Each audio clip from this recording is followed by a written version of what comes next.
নদীর পাড়ে একটি কেসের ইনভেস্টিগেশন করতে গেছে ঢাকা উত্তরের বড় অফিসার কামাল শেখ। জেলেতে ডেকে এনে পানির নিচে কোনো একটা বক্স খুঁজছে, কিন্তু তখনই একটা জেলে চিৎকার করে বলল, স্যার, একজন মানুষ লাশ পাওয়া গেছে। কি? তাড়াতাড়ি পারে তোলার ব্যবস্থা কর। ঠিক আছে স্যার। 2-3 জন জেলে মিলে ধরাধরি করে লোকটিকে পাড়ে তুলল। কাদার জন্য মুখ চেনা যাচ্ছে না। Police officer Kamal pulse check করে দেখলো এখনো বেঁচে আছে। এখনো বেঁচে আছে দেখছি, তাড়াতাড়ি আমার গাড়িতে তোলার ব্যবস্থা করো। ঠিক আছে সাহেব। লোকটিকে ধরাধরি করে পুলিশের জিপে তুলে দিল ছেলেগুলো। পুলিশ অফিসার কামাল জেলেদের বলল, এখানে কোনো বক্স পেলে আমাকে খবর জানাবে। ঠিক আছে স্যার। পুলিশ অফিসার কামাল নিজের জিপ ছুটিয়ে হসপিটালের দিকে যেতে লাগলো। আধা ঘন্টা সময় পর হসপিটালে এসে পৌঁছলো। আহত লোকটিকে স্ট্রেচারে করে হসপিটালের ভিতর নিয়ে যাওয়া হলো। যত দ্রুত সম্ভব এই লোকটির চিকিৎসা ব্যবস্থা করুন ডাক্তার। আপনি চিন্তা করবেন না স্যার, আপনি বাইরে দাঁড়ান, আমরা ওনাকে আইসিইউতে নিয়ে যাচ্ছি। ঠিক আছে। আহত লোকটিকে ডক্টর অপারেশন থিয়েটারে নিয়ে গেল। দীর্ঘ 3 ঘন্টা অপারেশন করার পর ডক্টর বের হলো। তিনি এখন আউট অফ ডেঞ্জার। বুকে গুলির দাগ পাওয়া গেছে। কেউ হয়তো তাকে গুলি মারতে চেয়েছিল, আর মাথায় আঘাত পাওয়ার কারণে তার জ্ঞান ফিরতে একটু দেরি হবে। তবুও কত সময় লাগতে পারে ডাক্তার? 24 ঘন্টা না হলে কিছুই বলতে পারছি না আমরা। ডাক্তার ঠিক আছে। আমরা তাকে বেডে শিফট করে দিয়েছি, আপনি চাইলে এখনই দেখে আসতে পারেন। ওকে। কামাল সাহেব পাশের বেডে গেল এবং লোকটির মুখের দিকে তাকিয়ে রইল। ছেলেটিকে কোথায় যেন দেখেছি, কিন্তু খেয়াল হচ্ছে না। এই নির্মমভাবে মেরেছে এই ছেলেটিকে। কারা মেরেছে জ্ঞান না ফিরলেও জানতে পারবো না। আমারে শুধু অপেক্ষা করতে হবে। নিজের বাসায় পাগলামি করছে বৃষ্টি। সে কোনোভাবেই মানতে পারছে না যে তার মাহিমকে খুঁজে পাওয়া যাচ্ছে না। তোমরা যেভাবেই হোক মাহিমকে আমার কাছে এনে দাও। বৃষ্টিমা, তুই নিজেকে শান্ত কর, আর মাহিকে খোঁজার জন্য লোক অনেক সেট করেছি। তোমাদের কারোর কথাই আমি বিশ্বাস করি না। বোন, তুই যদি নিজেকে এমন পাগলামির মাঝে রাখিস, তাহলে আমি কিভাবে মাহিমকে খুঁজে নিয়ে আসব? প্লিজ ভাইয়া, তুমি মাহিমকে খুঁজে নিয়ে আসো। আমি তাকে ছাড়া বাঁচবো না। তুই নিজেকে শান্ত করে রাখ, তাহলে আমি খুব তাড়াতাড়ি মাহিমকে তোর সামনে নিয়ে আসব। আমি একদম গুড গার্ল হয়ে থাকবো, তবুও তুমি মাহিমকে আমার কাছে নিয়ে আসো। তোর মাহি এত সময়ে উপরে আল্লাহর কাছে চলে গেছে। ওই ছোট লোকের সঙ্গে কখনো আমি তোর বিয়ে দিব না। জাহাঙ্গীর সাহেব মনে মনে বলল, বৃষ্টি, এখন তো কিছু খেয়ে নে মা, না খেলে শরীর দুর্বল হয়ে যাবে। না মা, মাহিমকে সামনে না দেখা পর্যন্ত আমি কিচ্ছু খাবো না। একটু আগে না তুই বললি গুডগাল হয়ে থাকবে, তাহলে এখন খাবার খাচ্ছে না কেন? খাবার না খেলে মাহিমকে আমি খুঁজবো না। আরে না না, তোমরা মাহিমকে খোঁজা বাদ দিও না। আমি এখনো গুড গার্লের মতোই খাবার খেয়ে নিচ্ছি। দেখতে দেখতে 2 দিন কেটে গেল, কিন্তু হসপিটালে থাকা ছেলেটির জ্ঞান ফিরল না। তাই ডক্টররা জ্ঞান ফেরার আশা ছেড়ে দিয়েছে। কামাল সাহেব ছেলেটিকে নিয়ে অনেক চিন্তিত, কেননা তার পরিবারের সদস্যরা হয়তো চিন্তা করছে। হসপিটালে কামাল সাহেব ডক্টরের সঙ্গে কথা বলতেছিল। উনি একজন আর চিৎকার করে বলে উঠল, স্যার, রোগীর জ্ঞান ফিরেছে। নার্সের কথা শুনে একজন ডক্টর ওর সাথে কামাল কেবিনে প্রবেশ করলো। ডক্টর ছেলেটিকে সব কিছু ভালোভাবে চেক করলো। আমরা তো আশা ছেড়ে দিয়েছিলাম যে তোমার জ্ঞান ফিরবে না, কিন্তু দেখো আল্লাহ তাআলা কি অশেষ রহমত, তোমার জ্ঞান ফিরে এসেছে। আমি এখন কোথায় ডাক্তার? তুমি এখন ঢাকা উত্তরার দিকে একটি সিটি হসপিটালে আসো। ওই যে পুলিশ ইন্সপেক্টর, সেই তোমাকে এখানে এনেছে। ও আচ্ছা, মাথা প্রচুর যন্ত্রণা করছে। হ্যাঁ, তোমার মাথার পেছনে আঘাত করা হয়েছিল তাই। কামাল সাহেব, আমরা বাইরে যাচ্ছি, আপনি কথা বলতে পারেন। আর হ্যাঁ, বেশি কথা বলবেন না, তাহলে রোগীর মাথায় চাপ পড়তে পারে। ঠিক আছে ডাক্তার। ডক্টর সহ নার্স কেবিন থেকে বেরিয়ে গেল, আর কামাল সাহেব একটি চেয়ার নিয়ে এসে ছেলেটির পাশে বসল। তোমার নাম কি বাবা, আর কিভাবে এইসব হলো? প্রথমে আপনাকে অনেক ধন্যবাদ আমাকে বাঁচানোর জন্য। আর আমার নাম মাহিম। তোমার বাসা কোথায়? আসলে আঙ্কেল, আমার পরিবার বলতে কেউ নেই। আমি অনাথ। চাকরি খোঁজে ঢাকায় এসেছিলাম, কিন্তু কিছু সন্ত্রাসী কবলে পড়ে আজ আমার এই অবস্থা। বুঝছি তোমার অবস্থা। আচ্ছা ঠিক আছে, তুমি এখন আপাতত রেস্ট করো, বাকি কথা পরে হবে। ঠিক আছে স্যার। স্যার নয়, আঙ্কেল বলো। ওকে। টেনশন নিও না, তোমার এই আঙ্কেল তোমার পাশে আছে। আমিও এক অনাথ, তাই তোমার কষ্ট বুঝি। মাহিম কিছু বলল না, মুচকি হাসলো। কামাল কেবিন থেকে বের হয়ে গেল। মাহিম মুচকি হেসে নিজের মনে মনেই বলতে লাগলো, খুব তাড়াতাড়ি ফিরছি আমার সিটিতে, সব বেইমান আর শত্রুদের শেষ করে নতুন রূপ নতুন প্ল্যানে। তোরা শুধু অপেক্ষা কর। এখন পুরো রকস্টার সিটির দায়িত্ব আরকের উপর। নিজেই সব দেখভাল করছে। নিজের কাজ হাসিল করতে পেরে আরকে খুবই খুশি। নিজের শত্রুদের সাথেও হাত মিলিয়েছে। আপনারা সাথে না থাকলে আমি কোনোদিনই এই কাজটি সফল করতে পারতাম না। আর আপনি আমাদের সাথে হাত না মেলালে কোনোদিনই কে মারতে পারবেন না। সবই আল্লাহর ইচ্ছে। আজ থেকে নিজের ইচ্ছে মতো কাজ করুন, বাধা দেওয়ার মতো কেউ নেই। একদম। বাংলাদেশের কে খবর দিন, বাংলাদেশ থেকে আমার সবচেয়ে বেশি মেয়ে চাই।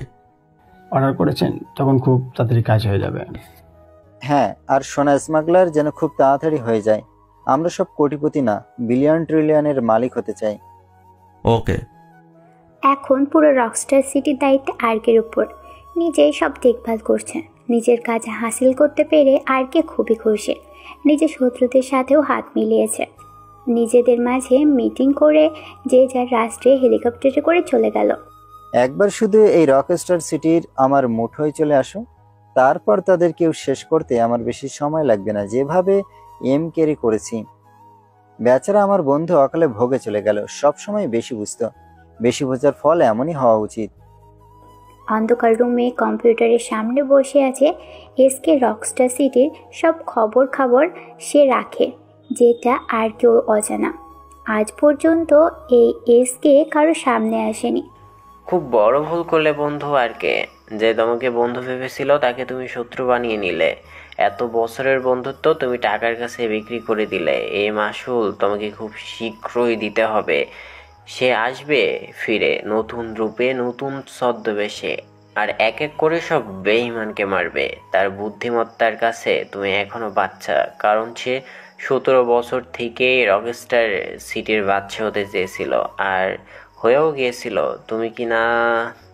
আর কিছু বলল না, তার আগেই হা হা করে হেসে উঠল এসকে। মাহিম বেডে শুয়ে নিজের রকস্টার সিটিতে প্রবেশ করার কথা ভাবতে লাগলো। কিভাবে সে ওই পর্যন্ত পৌঁছেছিল। অতীত। মাহিম নিজের মা আর বোনকে হারিয়ে অনেক ভেঙে পড়েছিল। তারপর আবার নিজের বাবা হসপিটালে, সামনে ওঠা মুশকিল হচ্ছিল। কামাল সাহেব বাসায় খবর জানতে পেরে দ্রুত চলে আসলো। মাহিমকে কোনোভাবেই সান্ত্বনা দিয়ে পুলিশের কেস থেকে রক্ষা করে দুইজনেই দাফনের ব্যবস্থা করে। রাতের মাঝেই দুইজন বাড়ির সামনে খবর দিয়েছে। এই খবর শুনতে পেয়ে রাজু, নিয়াম ঢাকার উদ্দেশ্যে রওনা দিয়েছে। ফোনে মাহিমকে অনেকভাবে সান্ত্বনা দিয়েছেন। কবরের সামনে বসে আছে মাহিম, কান্না করছে। মা, বোন, তোমরা আমাকে ছেড়ে চলে গেলে, তোমাদের ছেড়ে কিভাবে থাকবো? কান্না করে মাহিম বলল, নিজেকে সামলা বাবা। তুই ভুলে গেছিস তোর বাবা হসপিটালের মৃত্যুর সাথে পাঞ্জা লড়ছে। ও হ্যাঁ, তাই তো। মায়া আর আম্মু, তোমরা এখানেই ঘুমিয়ে থাকো, আমি বাবার কাছে যাচ্ছি, আজ রাতে ফিরবো না। মাহিম এটা বলেই নিজের চোখ মুছে ফেলল আর হসপিটালে যাওয়ার জন্য বেরিয়ে পড়ল। মাহিম, নিজেকে সামলে নে বাবা। আমি একদম ঠিক আছি আঙ্কেল। আধা ঘন্টা পর মাহিম হসপিটালে চলে আসলো, সাথে কামাল চৌধুরী। কোথায় ছিলেন আপনারা? রোগীকে রেখে এইভাবে ঘুরতে পারেন না আপনারা। আমরা ঘুরতেছিলাম না ডাক্তার, আমার মা বোনকে দাফন করে আসলাম, চিরদিনের জন্য ঘুম পাড়িয়ে আসলাম। Sorry mister. যাই হোক, আপনার বাবার অবস্থা খুব খারাপ, তাকে জরুরি ভিত্তিতে দেশের বাইরে নিয়ে যেতে হবে। যা করতে হবে করুন ডাক্তার, আমার ভাইয়ের যেন কিছু না হয়। আজ রাতের ফ্লাইটে তাকে আমেরিকা নিয়ে যান, তাহলে হয়তো বা বাঁচানো যাবে। আমরা কোনো রকম তাকে বাঁচিয়ে রেখেছি। আপনি ব্যবস্থা করুন, যত টাকা লাগে দিব। ঠিক আছে, আপনারা রেডি হয়ে নেন, আমি আমেরিকার ডাক্তারের সাথে কথা বলে নিই। আচ্ছা ঠিক আছে। রাত 3টা। হসপিটালের মাঝে রাজু, নিয়াম আসলো। এসে মাহিমের কাছে আসলো। আঙ্কেল এখন কেমন আছেন? একদম ভালো নেই রে, আমেরিকা নিয়ে যেতে হবে। সব ব্যবস্থা হয়েছে কি? হয়ে গেছে, সব হয়ে গেছে। একটা ঝড় এসে আমার জীবনের সব এলোমেলো করে দিয়ে গেল রে। তোকে সান্ত্বনা দেওয়ার ভাষা নেই, কিন্তু তোকে শান্ত থাকতে হবে আঙ্কেলের সুস্থর জন্য, আর বাকিটা তুই ভালো করেই বুঝিস। এই ঝামেলা থেকে বের হই, তারপর আমি সব হিসেব কড়াই গন্ডায় মিলাবো। এরই মাঝে আমেরিকান যাবার সময় চলে আসলো। 3 জন ডক্টরের সাথে মাহিম আর কামাল সাহেব যাচ্ছেন। রাজু আর নিয়াম মাহিমের পাশেই থাকবে। জেট বিমান করে মাহিমরা আমেরিকা আসলো। দীর্ঘ কয়েক ঘন্টা পরের দিন সকালে আমেরিকা পৌঁছলো। যাবার সাথে সাথেই সালাম সাহেবকে বড় হসপিটালে নিয়ে যাওয়া হলো আর উন্নত চিকিৎসার ব্যবস্থা করা হলো। দীর্ঘ 3 ঘন্টা অপারেশন হলো। আপনার বাবার অবস্থা অনেক ক্রিটিক্যাল ছিল, এখন ঠিক আছে, আর 24 ঘন্টা জ্ঞান না ফিরলে কোমায় চলে যেতে। ডক্টরের কথা শুনে মাহিম বেঞ্চে বসে বলল, ভেঙে পড়িস না, আল্লাহর উপর ভরসা রাখ। আঙ্কেল। সময় যেতে লাগলো, কিন্তু সালাম সাহেবের জ্ঞান ফিরল না। ডক্টর তাকে কোমায় ঘোষণা করে দিলেন। মাহিম তো কান্নায় ভেঙে পড়েছেন, কোনোভাবেই সামলানো যাচ্ছে না তাকে। হসপিটালে একটি বেঞ্চে বসে কান্না করছে। একটা ঝড় সব শেষ করে দিল আমার জীবন, সবাই আমাকে ছেড়ে চলে গেল। বাবাও মরার মতো বেঁচে আছে, এইসব আমি কিছুতেই সহ্য করতে পারছি না। না, কাউকে আমি ছাড়বো না, কোনোভাবেই না। ওদের সাথে তুই পারবি না, তোরে আগে ওদের থেকে বেশি শক্তিশালী হতে হবে। আমার পাওয়ার সম্পর্কে তোমার কোনো ধারণা নেই, আমি কি কি করতে পারি। হ্যাঁ, তাই কি করবি? তার থেকে শান্ত মাথায় ভাব তোর বোনকে মারার কারণ। ভেবে দেখবো তোমার কথা। 2 দিন পর। দোস্ত, মায়াকে মারার পিছনে আর আঙ্কেলকে মারার পিছনে আছে রফিক আর শফিক, যারা রকস্টার সিটির সদস্য। ওদের মারা যাবে না, কিন্তু এমপি বরুণ ওকে মারতে পারবো। দুজন একসাথে, কিছু তো ঘাবলা আছি। সব তো প্ল্যান মাফিকই চলছিল, এদের পিছনে অন্য কেউ আছে। আমারও সেটা মনে হচ্ছে। তোদের বাড়ির সিসি ক্যামেরা দেখে আর শুনে যা বুঝলাম, সেটা হলো তোর বোনের লেডি কুইন আর ডেডলি বয়েসের কথা বরুণ জেনে গিয়েছিল। কি? এটা কিভাবে সম্ভব? সেটাই তো, এর পিছনে অন্য কোনো কারণ আছে। আচ্ছা, আমি এখন রাখছি, তোদের সাথে পরে কথা হবে। ঠিক আছে, সাবধানে থাকিস। দেখতে দেখতে 6 মাস কেটে গেল। ওই দিনের পর মাহিমের মাথায় একটা কথা ঘুরছে, আর সেটা হলো রকস্টার সিটির বাদশা হওয়া। আর এতে তাকে সাহায্য করছে কামাল সাহেব। মাহিমকে এই পরামর্শ সেই দিয়েছে, আর তাদের সকল বিজনেস আমেরিকা ট্রান্সফার করেছে। এই দেশে সব কিছু মাহিম বিজনেস দেখা আর নিজের গন্তব্যে এগিয়ে যাওয়া নিয়ে ব্যস্ত। এই কয়েক মাস মাহিম নিজের নাম করে ফেলেছে বিজনেস আইকন হিসেবে। বস, এর আগে সুযোগ তো হাতছাড়া করেছেন, আপনার জন্য আরেকটি সুযোগ আসছে। তাই নাকি? কিভাবে? বস, নতুন বাদশা খুবই অত্যাচারী, আর অত্যাচারে সিটির সবাই দ্বিধাত্যক্ত প্রকাশ করেছে। এখানে যদি কেউ এসে তাদের রক্ষা করে, তাহলে মনে করো তারা সবাই তাকে ভগবান মানবে। আর বুঝতে পারছি, আমার যাওয়ার ব্যবস্থা করো। ঠিক আছে বস, আগামীকাল সোনাম মাগলা হবে, আপনি চাইলে জায়গা থেকে আসতে পারেন। ঠিক আছে, তোমার সাথে দেখা হবে। ইনশাল্লাহ বস, আপনাকে সাহায্য করার জন্য আমি থাকবো। গুড। মাহিম নিজে চিন্তা করতে লাগলো, আর কিভাবে কি করবে সেটা ভাবতে লাগলো। সব কিছু ভেবে মাহিম তার বাবার রুমে গেল। সালাম সাহেব ঘুমায় আছেন। বাসাতে তার সকল চিকিৎসার ব্যবস্থা করা হয়েছে। মাহিমকে রুমে যেতে দেখে মেয়ের সেই রুম থেকে বেরিয়ে গেল। বাবা, তোমাকে ওইভাবে দেখতে আর ভালো লাগে না, তুমি আবার আগের মতো হয়ে যাও। সালাম সাহেব নিজের শুধু চোখে দেখতে পাবেন, অনুভব করতে পারবেন, কিন্তু কিছু বলতে বা নড়তে পারবেন না। ঠিক আছে বাবা, তুমি নিজের যত্ন নেবে, তোমার ছেলে বড় একটা কাজে যাচ্ছে। এটা বললে মাহিম নিজের বাবার কপালে চুমু খেলো, তারপর রুম থেকে বেরিয়ে গেল। বাবার সাথে কি কথা হলো? এই তো দৈনিক যা বলি আঙ্কেল। কি বড় কাজে যাচ্ছ শুনলাম? তেমন কিছু না, বড় একটা ডিল করতে যাচ্ছি। এটা করলে আমি পুরো বিশ্বের প্রিন্স হতে পারি। কি তাই নাকি? এটা তো খুব ভালো, আমি দোয়া করি তুমি যেন সফল হও। মাহিম আঙ্কেলের সাথে কিছু কথা বলে চলে গেল। আর তার আঙ্কেল মাহিমের চলে যাওয়ার দিকে তাকিয়ে আছে। আর ভাতিজা, তোমার মতিগতি কিছু হলেও বুঝতে পারছি। যাই হোক, তুমি এগুলেই, আমি নিজে এগোতে পারবো। কথাগুলো নিজের মনে মনে বলে নিজের ভাইয়ের রুমে ঢুকলো।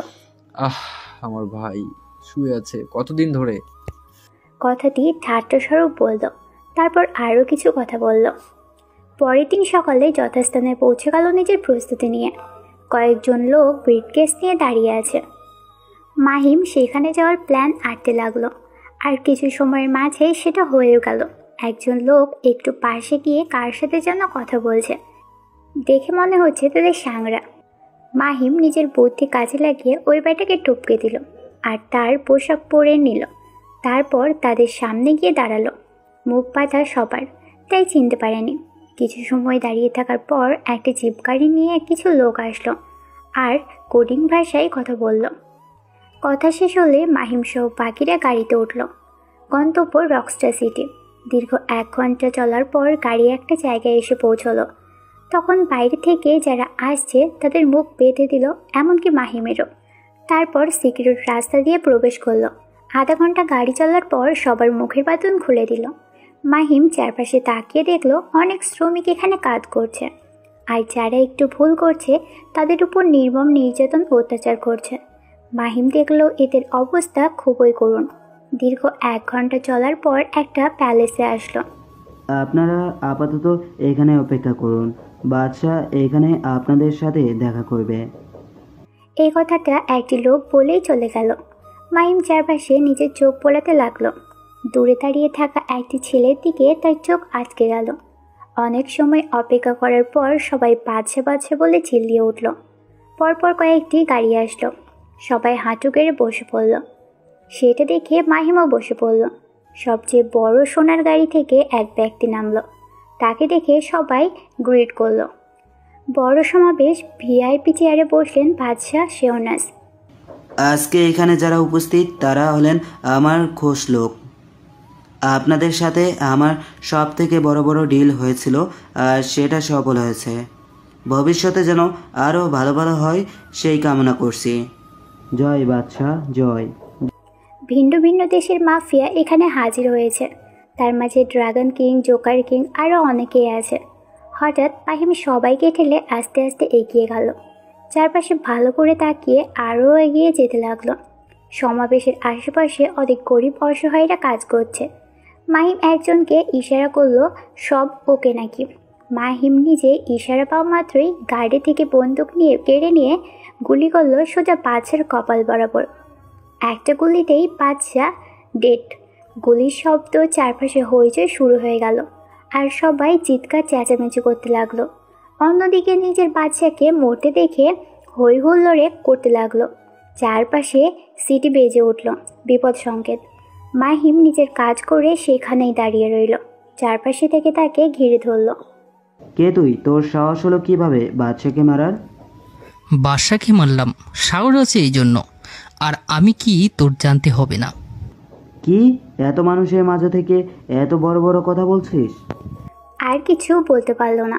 তার আগেই মাহিম বন্দুক তাক করে মেরে দিল ধপাস করে। সেও মাটিতে পড়ে গেল। এবার চারপাশে গার্ড ভয়ে পিছিয়ে গেল। কারণ সব থেকে বড় এজেন্টও তাদের প্রধান সে ব্যক্তি ছিল।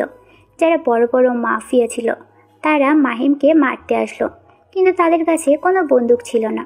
এখানে আসার আগেই সব জমা দিতে হয়েছে। এবার চারপাশে থেকে সাধারণ লোক চিৎকার করে ঘিরে ধরল আর ইট পাথর মেরে আহত করতে লাগলো। কিন্তু সময়ের মাঝে পরিবেশ পাল্টে গেল। সাধারণ জনগণের হাতে বন্দুক।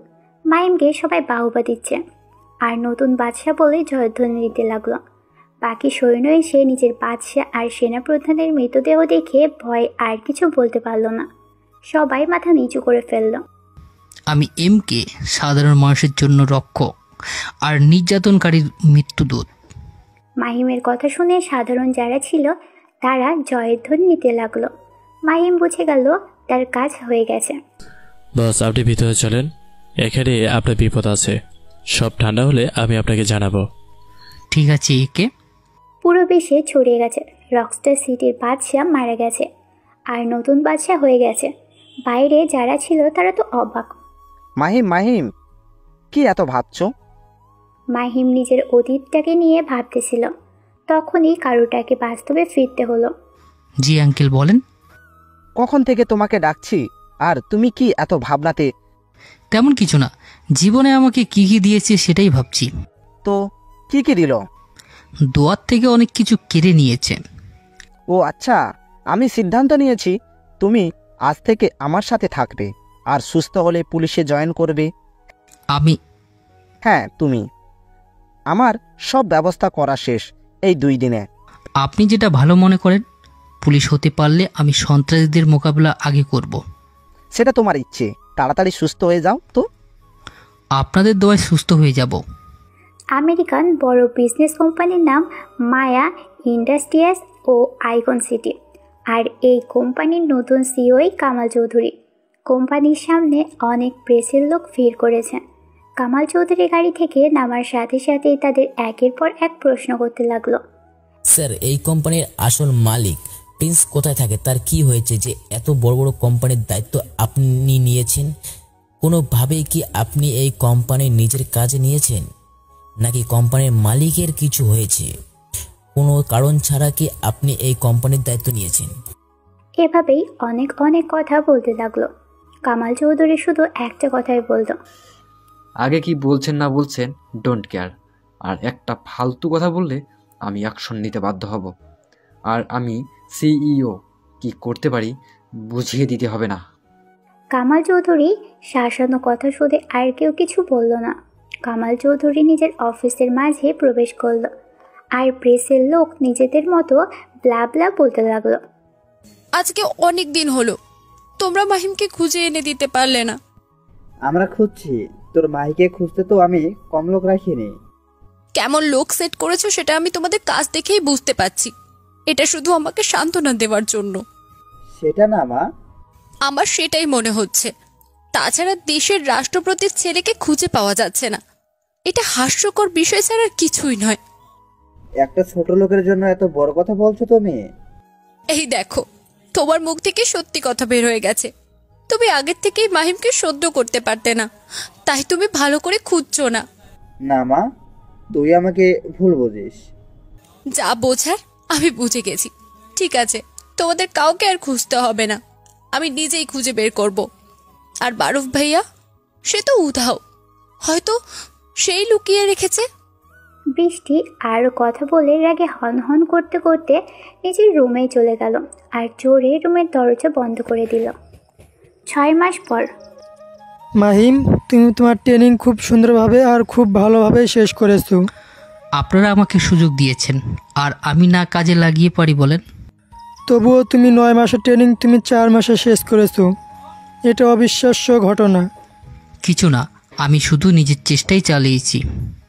সে যাই হোক, তোমার চাকরি হয়েছে, আর তুমি আজ থেকে এসপি। স্যার, আমি এসপি, কিন্তু স্যার কিভাবে? আমি তো... তোমার বন্দুক চালানো, তোমার ট্রেনিং দেখে এই সিদ্ধান্ত নেওয়া হয়েছে। তুমি স্পেশাল। ধন্যবাদ স্যার, আমি নিজের সাধ্যমতো সব করার চেষ্টা করব। গুড। এখন তুমি কোন থানায় কাজ করতে চাও, এটা তোমাকে আমি খুশি হয়ে জানাতে চেয়েছি। স্যার, আমি ঢাকার এই থানাতে যেতে চাই। ঠিক আছে মাহিম, তুমি আগামী 1 তারিখ থেকে জয়েন করবে ওই থানায়। Okay sir. এই নাও তোমার পোশাক, আর বাসায় যাও। 3 দিনের ছুটি দেওয়া হলো তোমার। ধন্যবাদ স্যার। মাহিম স্যালুট করে বড় স্যারের রুম থেকে বেরিয়ে আসলো। অসুস্থ হবার 2 মাস মাহিম কামাল সাহেবের বাসাতেই ছিল, সেখানে থেকেই সুস্থ হয়েছে, আর বাকি 4 মাস পুলিশ ট্রেনিং করছে। মাহিম নিজের বাসা মানে কামাল সাহেবের বাসায় চলে আসলো। 1 মাস হয়েছে তার রিটার্নিং হয়েছে, এখন বাসায় থাকেন। আঙ্কেল আঙ্কেল, আপনি কোথায়? মাহিম চিল্লিয়ে ডাকতে লাগলো। মাহিমের ডাক শুনে নিজের রুমে থেকে বেরিয়ে আসলো কামাল সাহেব। আরে মাহিম যে, তোর ট্রেনিং শেষ? আঙ্কেল, আর এই নেন মিষ্টি মুখ করো, আমি থানার এসপি হয়ে গেছি। আরে তাই নাকি? এটা তো খুবই ভালো, আমার বিশ্বাস ছিল তুই পারবি। হ্যাঁ, এখন কথা না বলে মিষ্টি খাও। আরে বাবা, তুই কি আমাকে এই বুড়ো বয়সে মারা চিন্তা করিস? আমার যে ডায়াবেটিস আছে সেটা ভুলে গেছিস? উফ, সরি আঙ্কেল, যাও, তোমার খেতে হবে না, আমি একলাই খাচ্ছি। বেশি করে খা, আর তোকে তো চেনা যাচ্ছে না মুখে দাড়ির জন্য। কাজের বুয়াকে আজ ভালো করে রান্না করতে বলো, জমিয়ে খাবো দুজন। ঠিক আছে, তুই ফ্রেশ হয়ে আয়। ঠিক আছে। একটা পার্কে বসে আছে রাফি আর মেধা। দুইজন নিজেদের বিয়ে নিয়ে কথা বলছে। রাফি, আমাদের তো আর 1 সপ্তাহ পর বিয়ে, তোমার কোনো প্ল্যান নেই? আমার তো অনেক প্ল্যান, কিন্তু সব থেকে বড় প্ল্যান তোমাকে হালি বাচ্চার মা করার। যা দুষ্টু, সবার সামনে কি বলো? মেধা রাফির বুকে কিল দিয়ে বলল। এমন সময় সেখানে একটা নোংরা পোশাক পরিহিত ছোট্ট বাচ্চা আসলো। স্যার, কয়টা টাকা দেন, সকাল থেকে কিছু খাইনি। এই যা, তো এখানে টাকা থাকে না, টাকা নেই দেওয়ার মতো? প্লিজ স্যার, দিন না কয়টা টাকা। বাবু, এই ফকিন্নিটারে এখান থেকে তাড়াতাড়ি সরাও, গা থেকে গন্ধ আসছে। এই এখান থেকে যা, নাকি থাপ্পড় খাবি? স্যার। রাফি ছেলেটিকে থাপ্পড় মারল, সাথে সাথেই ছেলেটি মাটিতে লুটিয়ে গেল। এত কথা বলিস কেন? বললাম তো দিতে পারবো না, তবুও ঘ্যান ঘ্যান করেই যাচ্ছিস। বাবু, এখান থেকে চলো তো। বাবু চলো, এখানে থাকার পরিবেশটাই নষ্ট করে দিল। কেন যে এদের এখানে ঢুকতে দেয়? চলো মার্কেটে যাই, তোমাকে বিয়ের কিছু শপিং করে দেই। ওকে বাবু। দুইজন সেখানে থেকে চলে গেল, আর ছেলেটি অসহায় মুখ দিয়ে নিচে পড়েই রইল। এদের নিজের জিনিস কিনতে ভালো পারে, কিন্তু গরিবের একটু সাহায্য করতে পারে না। তোদের একটিকে দিয়েও কাজ হলো না, তোরা সব অকর্মঠ ঠিকই। বস, আপনি তো জানেন আমরা কত চেষ্টা করেছি, তবুও খুঁজে পাচ্ছি না। তোরা কানার মতো খুঁজেছিস, তাই পাচ্ছিস না। আমাদের আর কিছুদিন সময় দিন বস। আর কত সময় নিবি? তোদের সময় দিতে দিতে আমি বোর হয়ে গেছি। আজ 6 মাস হলো এমন করছিস, আর এটার জন্য আমি নিজের বোনের সামনে যেতে পারছি না। আর 1 মাস তোরা যদি মাইমকে খুঁজে না পাস, তাহলে তোদেরকে আমি কি যে করব নিজেও জানি না। শেষের কথাগুলো মারুফ একটু বেশি জোরে বলল, আর প্রচণ্ড রেগে বলল। যা শুনে মারুফের লোকগুলো কেঁপে উঠল। 6 মাসের মতো সময় ধরে মাহিমকে খুঁজছে মারুফ, কিন্তু পাচ্ছে না। এর জন্য নিজের বোনের সামনেও যেতে পারছে না। রাতের আকাশের দিকে ভেজা চোখে তাকিয়ে আছে বৃষ্টি। প্রতি রাতেই এই অন্ধকারে সে কান্না করে। সে মাহিমের জন্য নিজেকে একলা করে নিয়েছে। মাহিম, আর কত অপেক্ষা করতে হবে তোমার জন্য? এর আগে 2 বছর অপেক্ষা করলাম, আবার যখন তুমি আমার জীবনে আসলে, কিন্তু সেই রাতে হঠাৎ করে গায়েব হয়ে গেলে। কিন্তু কেন?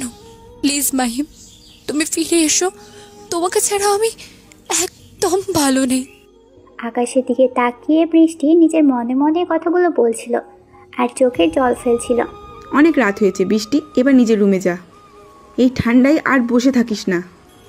আমার চিন্তা তোমাদের করতে হবে না মা, তুমি শুয়ে পড়ো, আমি যাচ্ছি। আর কত নিজেকে কষ্ট দিবি? আমি যে এইসব আর সহ্য করতে পারছি না। তোর কষ্ট আমরা কিভাবে সহ্য করব?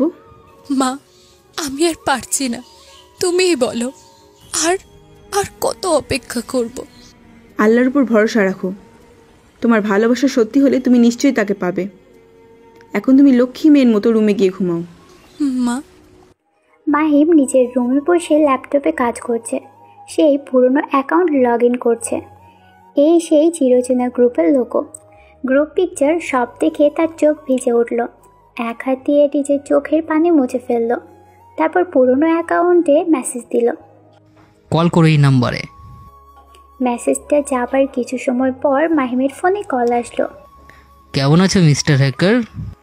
ভালো ভাই, আপনি কেমন আছেন? আর 6 মাস আপনি কোথায় ছিলেন? ছিলাম একটা কাজে বিজি। তো তোমার এসকে কাজ কেমন চলছে? বস, আমি মিস্টার হ্যাকার আর এসকে একই ব্যক্তি, আর কাজ তো একই হবে। হ্যাঁ, সেটা অবশ্য ঠিক।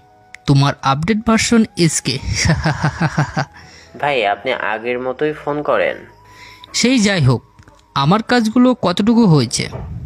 আপনার কাজ চলছে, কিন্তু আপনার প্রাণপ্রিয় বন্ধু আর আপনার আঙ্কেল একটু বেশি উঠছে। উঠতে দাও আর কিছুদিন, আমিও দেখি কত উঠতে পারে। আর এই সুযোগে আমি এই দেশ থেকে কিছু পাপীদের সরাতে থাকি। ঠিক আছে ভাই, আমি কি লোকদের বাংলাদেশে আসতে বলবো? তার দরকার হবে না, আমি আমার পুরনো সঙ্গীদের নিয়ে এসব চুনোপুটি শেষ করব। ঠিক আছে, আপনি যেটা ভালো বুঝেন। আজকের মতো রাখছি, খুব তাড়াতাড়ি তোমার সাথে দেখা হচ্ছে। আর আমার বাবার অবস্থা কেমন?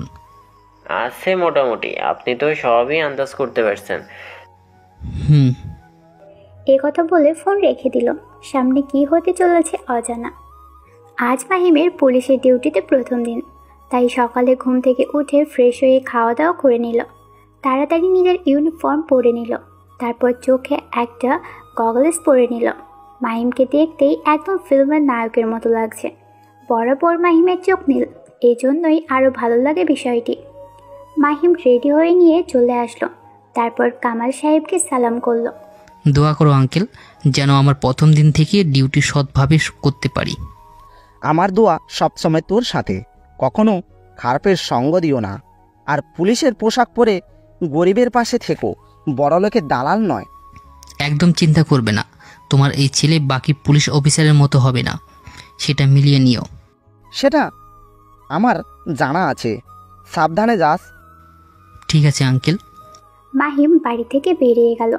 আগে থেকেই থানা থেকে গাড়ি এসেছিল। ইন্সপেক্টর মাহফুজ মাহিমকে দেখে স্যালুট করলো। ঝটপট গাড়িতে বসে পড়ুন, আপনার জন্য আমাদের থানায় সবাই অপেক্ষা করতেছে।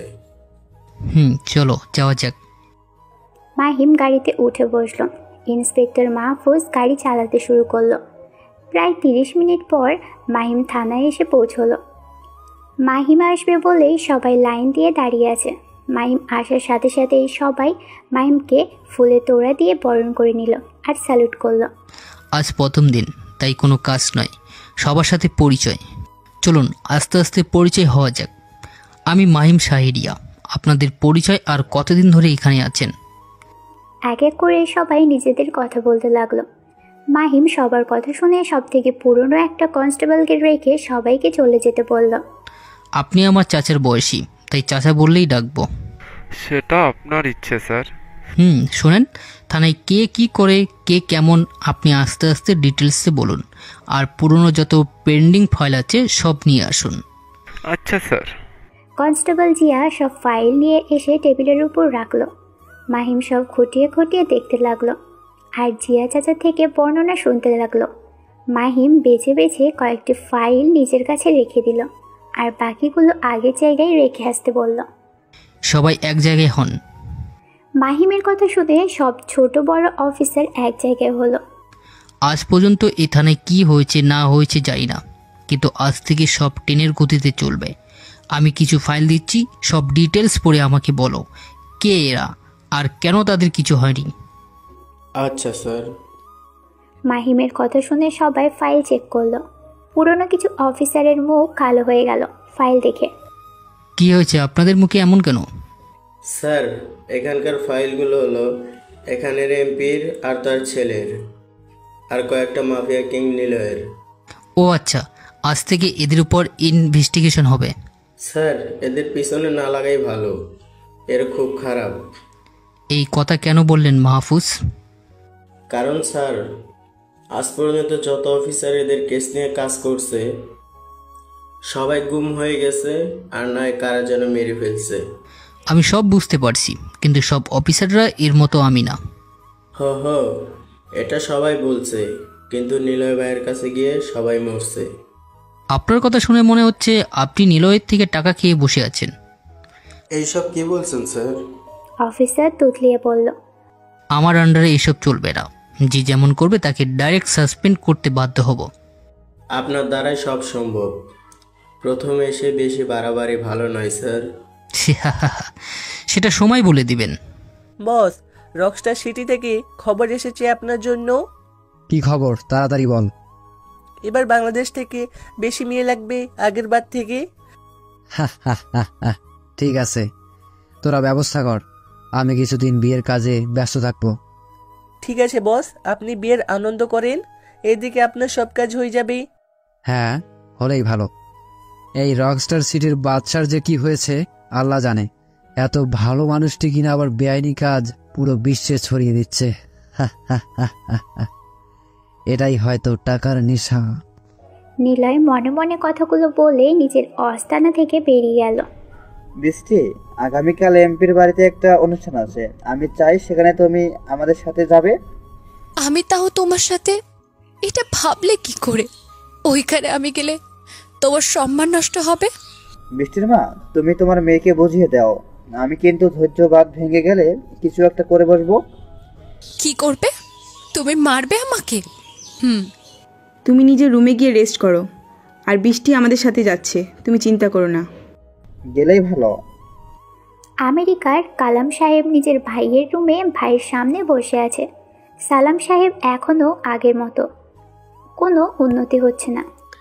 আর কত বছর যে আল্লাহ আপনাকে এমন করে রাখবে আল্লাহ জানে। ছোট ভাই হিসেবে আমি এই সব একদম সহ্য করতে পারছি না ভাই। কালাম ন্যাকামি করে বলল।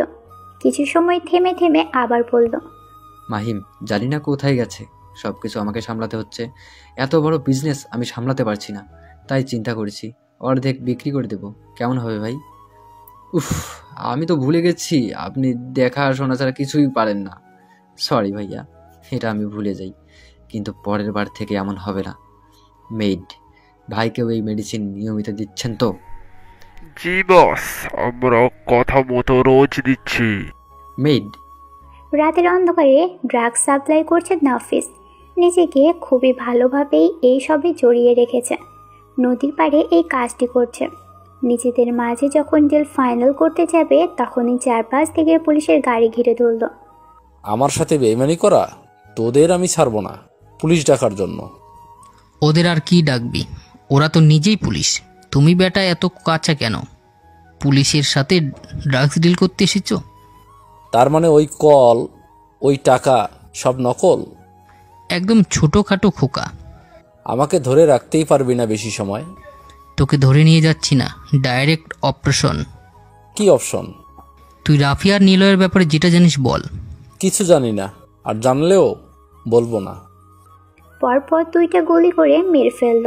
ধপাস করে নাফিস পালির উপর পড়ে গেল, সাথে সাথে স্পট ডেড। এটা কি করলেন স্যার? এদের মেরে ফেললেন, এখন প্রমাণ কোথায় পাবেন? এত চিন্তা হইও না মাহফুজ, আমি সব দেখিয়ে নেব, তুমি চিন্তা ফ্রি থাকো। ওকে। এই কি খবর ছড়িয়ে দাও। আচ্ছা ঠিক আছে, আপনার রেড মোর। কেবল মারা শুরু করলাম। বেচারা নাফিস ভার্সিটিতে কত জ্বালিয়ে মারছে, ব্যাটাকে দিয়ে বহিনী করলাম। পরের টার্গেট রাফিয়ার ওরফে রাফু, তৈরি থেকো। মাহিম মনে মনে কথাগুলো বলেই মুচকি হাসল। নিজেদের বিয়ের আগে কাছের বন্ধু আর লোককে হারাতে হবে, রাফিয়ার মেধা বুঝতেই পারেনি। কে নাফিসকে মারছে সেটা সবার অজানা। রাফি তো খোঁজ লাগিয়ে রাখছে নাফিসের খুনিকে ধরার জন্য।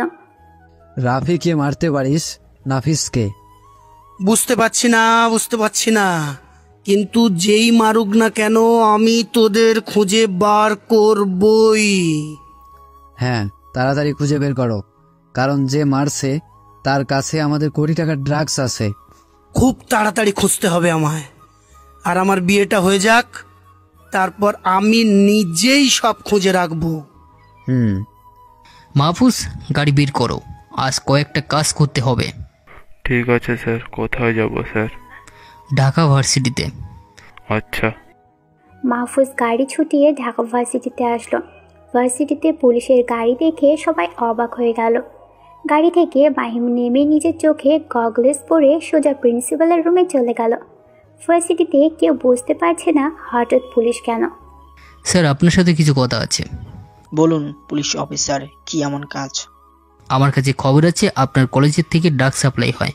হ্যাঁ, তুমি ঠিকই শুনেছ, কিন্তু প্রমাণের অভাবে কিছু করতে পারি না। আমি সব জানি, আর কে করছে এটাও। আপনি শুধু আমাকে একটা সাহায্য করবেন। কি? আমি তাকে মারলে এটা ধামাচাপা দিবেন। আমি চাইলে অন্যভাবে মারতে পারি, কিন্তু ওরে সবার সামনে রাখতে চাই। কি বলছো এইসব? ভাবুন স্যার, একটা লোকের জন্য আপনার ভার্সিটি কত খারাপ প্রভাব পড়ছে। ঠিক আছে, আমি ওটার শেষ দেখতে চাই। আর একটা কথা, তোমাকে কেমন যেন চেনা চেনা লাগছে। চেনা লাগতে পারে, পৃথিবীটা তো ছোট। আসি স্যার, খুব তাড়াতাড়ি আপনার ভার্সিটিতে সব অন্যায় ঘুচে যাবে। মাহিম আবার ভার্সিটি থেকে বেরিয়ে গেল। বৃষ্টি বা মিলি কেউ ভার্সিটিতে আসেনি। তাই মাহিম নামের পরিচিত একজন যে ভার্সিটিতে আসছিল জানতে পারল না। বস বস, আপনার জন্য একটা ভালো খবর আছে। কি খবর? তাড়াতাড়ি বল। বস, আমরা তাকে খুঁজে পেয়েছি, সে ঢাকায় আছে। কি? তোরা মাহিমকে খুঁজে পেয়েছিস? কোথায় দেখেছিস? তাড়াতাড়ি বল। বস, তাকে পুলিশের পোশাক পরিহিত ব্যবস্থায় দেখেছি। তারপর সব খোঁজ নিয়ে জানতে পেরেছি কিছুদিন আগে এই থানায় নতুন এসপি পদে যোগ করেছে। বাহ, অনেক ভালো খবর শোনালি তুই। যা, তোদের জন্য আজ পার্টির ব্যবস্থা করব, কিন্তু তার আগে মাহিমকে তুই তুলে নিয়ে আসবি এখানে। ঠিক আছে ভাই, আপনার কথা মতো সব হবে। অনেক প্রশ্নের জবাব দিতে হবে মাহিম তোকে, তুই প্রস্তুত থাক, শুধু দেখা হবার বাকি। মারুফ নিজের মনে মনে বলে ফোন বের করে তার বোনের নাম্বার কল করলো, যেটাই আজ থেকে 6 মাস কোনো কল করেনি বা সেই নাম্বার থেকেও কল আসেনি। বৃষ্টি অনুষ্ঠানে যাবার জন্য রেডি হচ্ছে। মায়ের জোড়াজুড়ির কাছে হার মারতে বাধ্য হয়েছে। রেডি হবার সময় তার ফোন বেজে উঠল। বৃষ্টি নিজের ফোন নিয়ে দেখলো তার ভাই ফোন দিয়েছে, তাও অনেক দিন পর। সেটা দেখে বৃষ্টি হাসলো। এতদিন পরে ফোন দিতে এসেছে। বৃষ্টি ফোন রিসিভ করলো না। কয়েকবার ফোন আসলে বৃষ্টি ফোন রিসিভ করলো। হ্যালো, কেমন আছিস নূর? কেমন থাকবো বলেন তো? এতদিন পর এই বোনের কথা মনে পড়লো। মনে তো রোজ পড়ে বোন, কিন্তু তোর কাজটি করে দিতে পারিনি, তাই আর তোর সামনে আসেনি, আর যোগাযোগ করিনি। তো আজ ফোন দেওয়ার কারণ? কারণ আজ তোর জন্য খুশির খবর আছে। আমি তোর মাহিমকে খুঁজে পেয়েছি। কি? সত্যি ভাইয়া? কোথায়? কবে? বৃষ্টি উৎফুল্ল হয়ে জিজ্ঞেস করলো। আরে শান্ত হ। শান্ত হতে পারছি না এতদিন পর একটা ভালো খবর শোনার পর। পাগলি বোন, আচ্ছা শোন, রেডি থাকিস তোর পাগলের সাথে দেখা করার জন্য। খুব তাড়াতাড়ি তোর সাথে দেখা করাবো। আমি সব সময় রেডি, শুধু তুমি আমাকে নিয়ে যাও। ঠিক আছে, খুব তাড়াতাড়ি আসছি আমি, সাবধানে থাকিস। বৃষ্টি তার মা বাবার সাথেই খুশি মনে এমপির বাসায় যাচ্ছে। অনুষ্ঠানে খুশি তো থাকবেই, কারণ তার ভালোবাসার মানুষটির খোঁজ পেয়েছে। রাস্তা দিয়ে যাচ্ছে জাহাঙ্গীর সাহেব রাষ্ট্রপতি, তাই রাস্তা পুরো ফাঁকা, কাউকে যেতে দিচ্ছে না। মাহিম রাস্তার পাশে দাঁড়িয়ে আছে বিরক্ত হয়ে, তাই রাস্তার পাশে থাকা ট্রাফিক পুলিশকে ডাকলো। এখানে দিয়ে আজকে যাচ্ছে? স্যার, এখান দিয়ে রাষ্ট্রপতি আর তার পরিবার এমপির বাসায় অনুষ্ঠানে যাচ্ছে। ও আচ্ছা, এই জন্য সবাইকে এভাবে ধরে রাখা হয়েছে। দেশের আইনও পড়ে বটে। তখনই কয়েকটা গাড়ি পরপর যেতে লাগলো। হঠাৎ একটা গাড়িতে মাহিমের চোখ আটকে গেল। বৃষ্টি? বৃষ্টি তাহলে রাষ্ট্রপতির মেয়ে? বাবা! মাহিম মনে মনে বলল। গাড়িগুলো চলে গেল আর আস্তে আস্তে ভিড় কমতে লাগলো। স্যার চলুন যাওয়া যাক আপনার প্ল্যান এক্সিকিউট করতে। আজ যাওয়া হবে না, আগামীকাল যাব। আজকের কাজ এখানেই সমাপ্ত। তুমি গাড়ি পুলিশ স্টেশনে নিয়ে যাও, আমি বাসায় চলে যাচ্ছি। ঠিক আছে স্যার, তাহলে কাল দেখা হচ্ছে। মাহিম সন্ধ্যার সময় একটু হাঁটাহাঁটি করার জন্য বাড়ির বাইরে আসলো। বাড়ি থেকে কিছু দূরে যাবার পর হঠাৎ একটা কালো মাইক্রো আসলে আর লোক বের হয়ে মাহিমকে অজ্ঞান করে সেখান থেকে তুলে নিয়ে চলে গেল। মাহিমকে সোজা মারুফের সামনে নিয়ে আসা হলো। একটা চেয়ারে বসিয়ে মুখে পানি দেওয়া হলো। কিছু সময়ের মাঝে মাহিমের জ্ঞান ফিরল। মাহিমের জ্ঞান ফেরার পর নিজের সামনে পরিচিত একটা মুখ ভেসে উঠল। মারুফ? বাহ, চিনতে পারছিস তাহলে? হ্যাঁ, আমি তো ভাবলাম তুই ভুলেই গিয়েছিস। তোরে ভুলবো কেমনে? তুই তো জানের জিগার দোস্ত। হ্যাঁ সালা, সেটাই যদি হতাম তাহলে এতদিন দূরে থাকতিস না। আরে ভাই, দূরে কি আর সাথে থাকছি? ওই রাতে কি হয়েছিল? কারা যেন আমাকে ভুল করে তুলে নিয়ে গিয়েছিল আর খুব খারাপভাবে মারছে আর নদীতে ফেলে দেয়। আর আমি অসুস্থ ছিলাম। এক পুলিশ অফিসারের কাছে থাকার জন্য আজ আমি এখানে। বুঝলাম, তাহলে আমাদের সাথে যোগাযোগ করিস না কেন? কিভাবে করব? আমি তো বাইরেই ছিলাম। এই পুলিশ এমনি এমনি হয়নি, আর এখানে আসছি কিছুদিন হলো। আমি সব জানি। মারুফ কিছু সন্দেহে দেখা শুরু করলো মাহিমকে। তোর জন্য আমার বোন অনেক কষ্ট পাচ্ছে। তোরে তো ইচ্ছে করছে জানে মেরে দি। তাহলে তোর বোন তোর আসতে রাখবে না?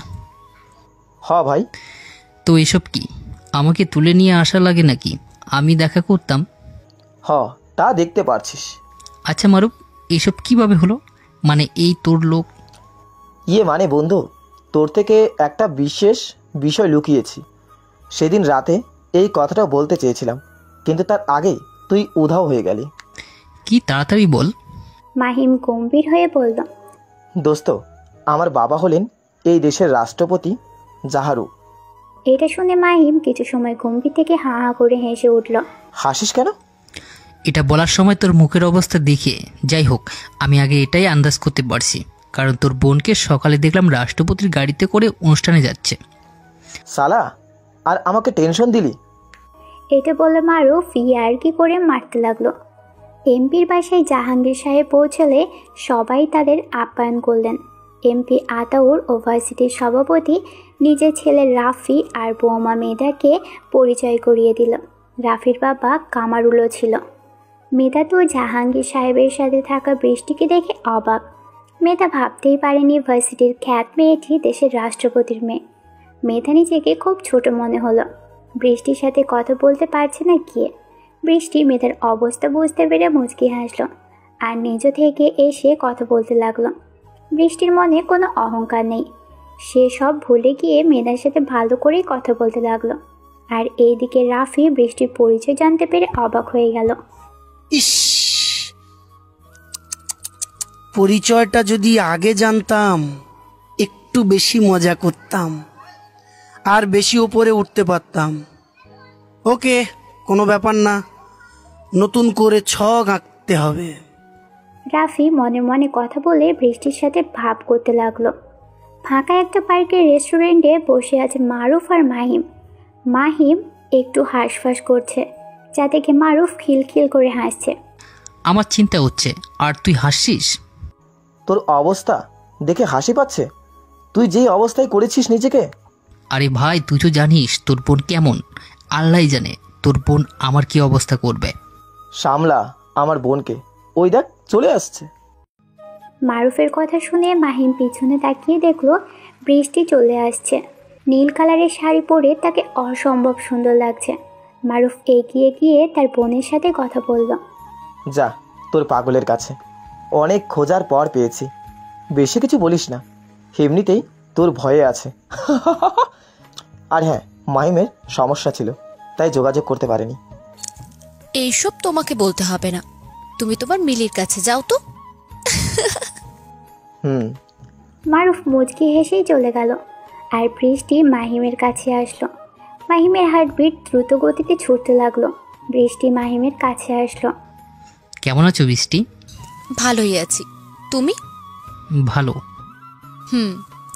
কথা কি নেই নাকি মুখ দিয়ে বের হচ্ছে না? কই, বের তো হচ্ছে। আগে এটা বল, তুই কই ছিলি এতদিন? আমার কাছে আসিসনি কেন? মাহিম ঢুকিল, কারণ বৃষ্টি আস্তে আস্তে রেগে যাচ্ছে এই জন্য। ছাড়ো কলার, ব্যথা পাচ্ছি। এর থেকে 1000 গুণ বেশি ব্যথা পেয়েছি আমি এই বুকে। বৃষ্টি নিজের মন দেখিয়ে বলল। আমি তো আর ইচ্ছে করে তোমার থেকে দূরে থাকি নাই। যেই জন্যই থাকিস না কেন, কেন এত দূরে ছিলি? এবারের মতো মাফ করে দাও। তোর কোনো মাফ নেই, এর শাস্তি তোকে পেতেই হবে।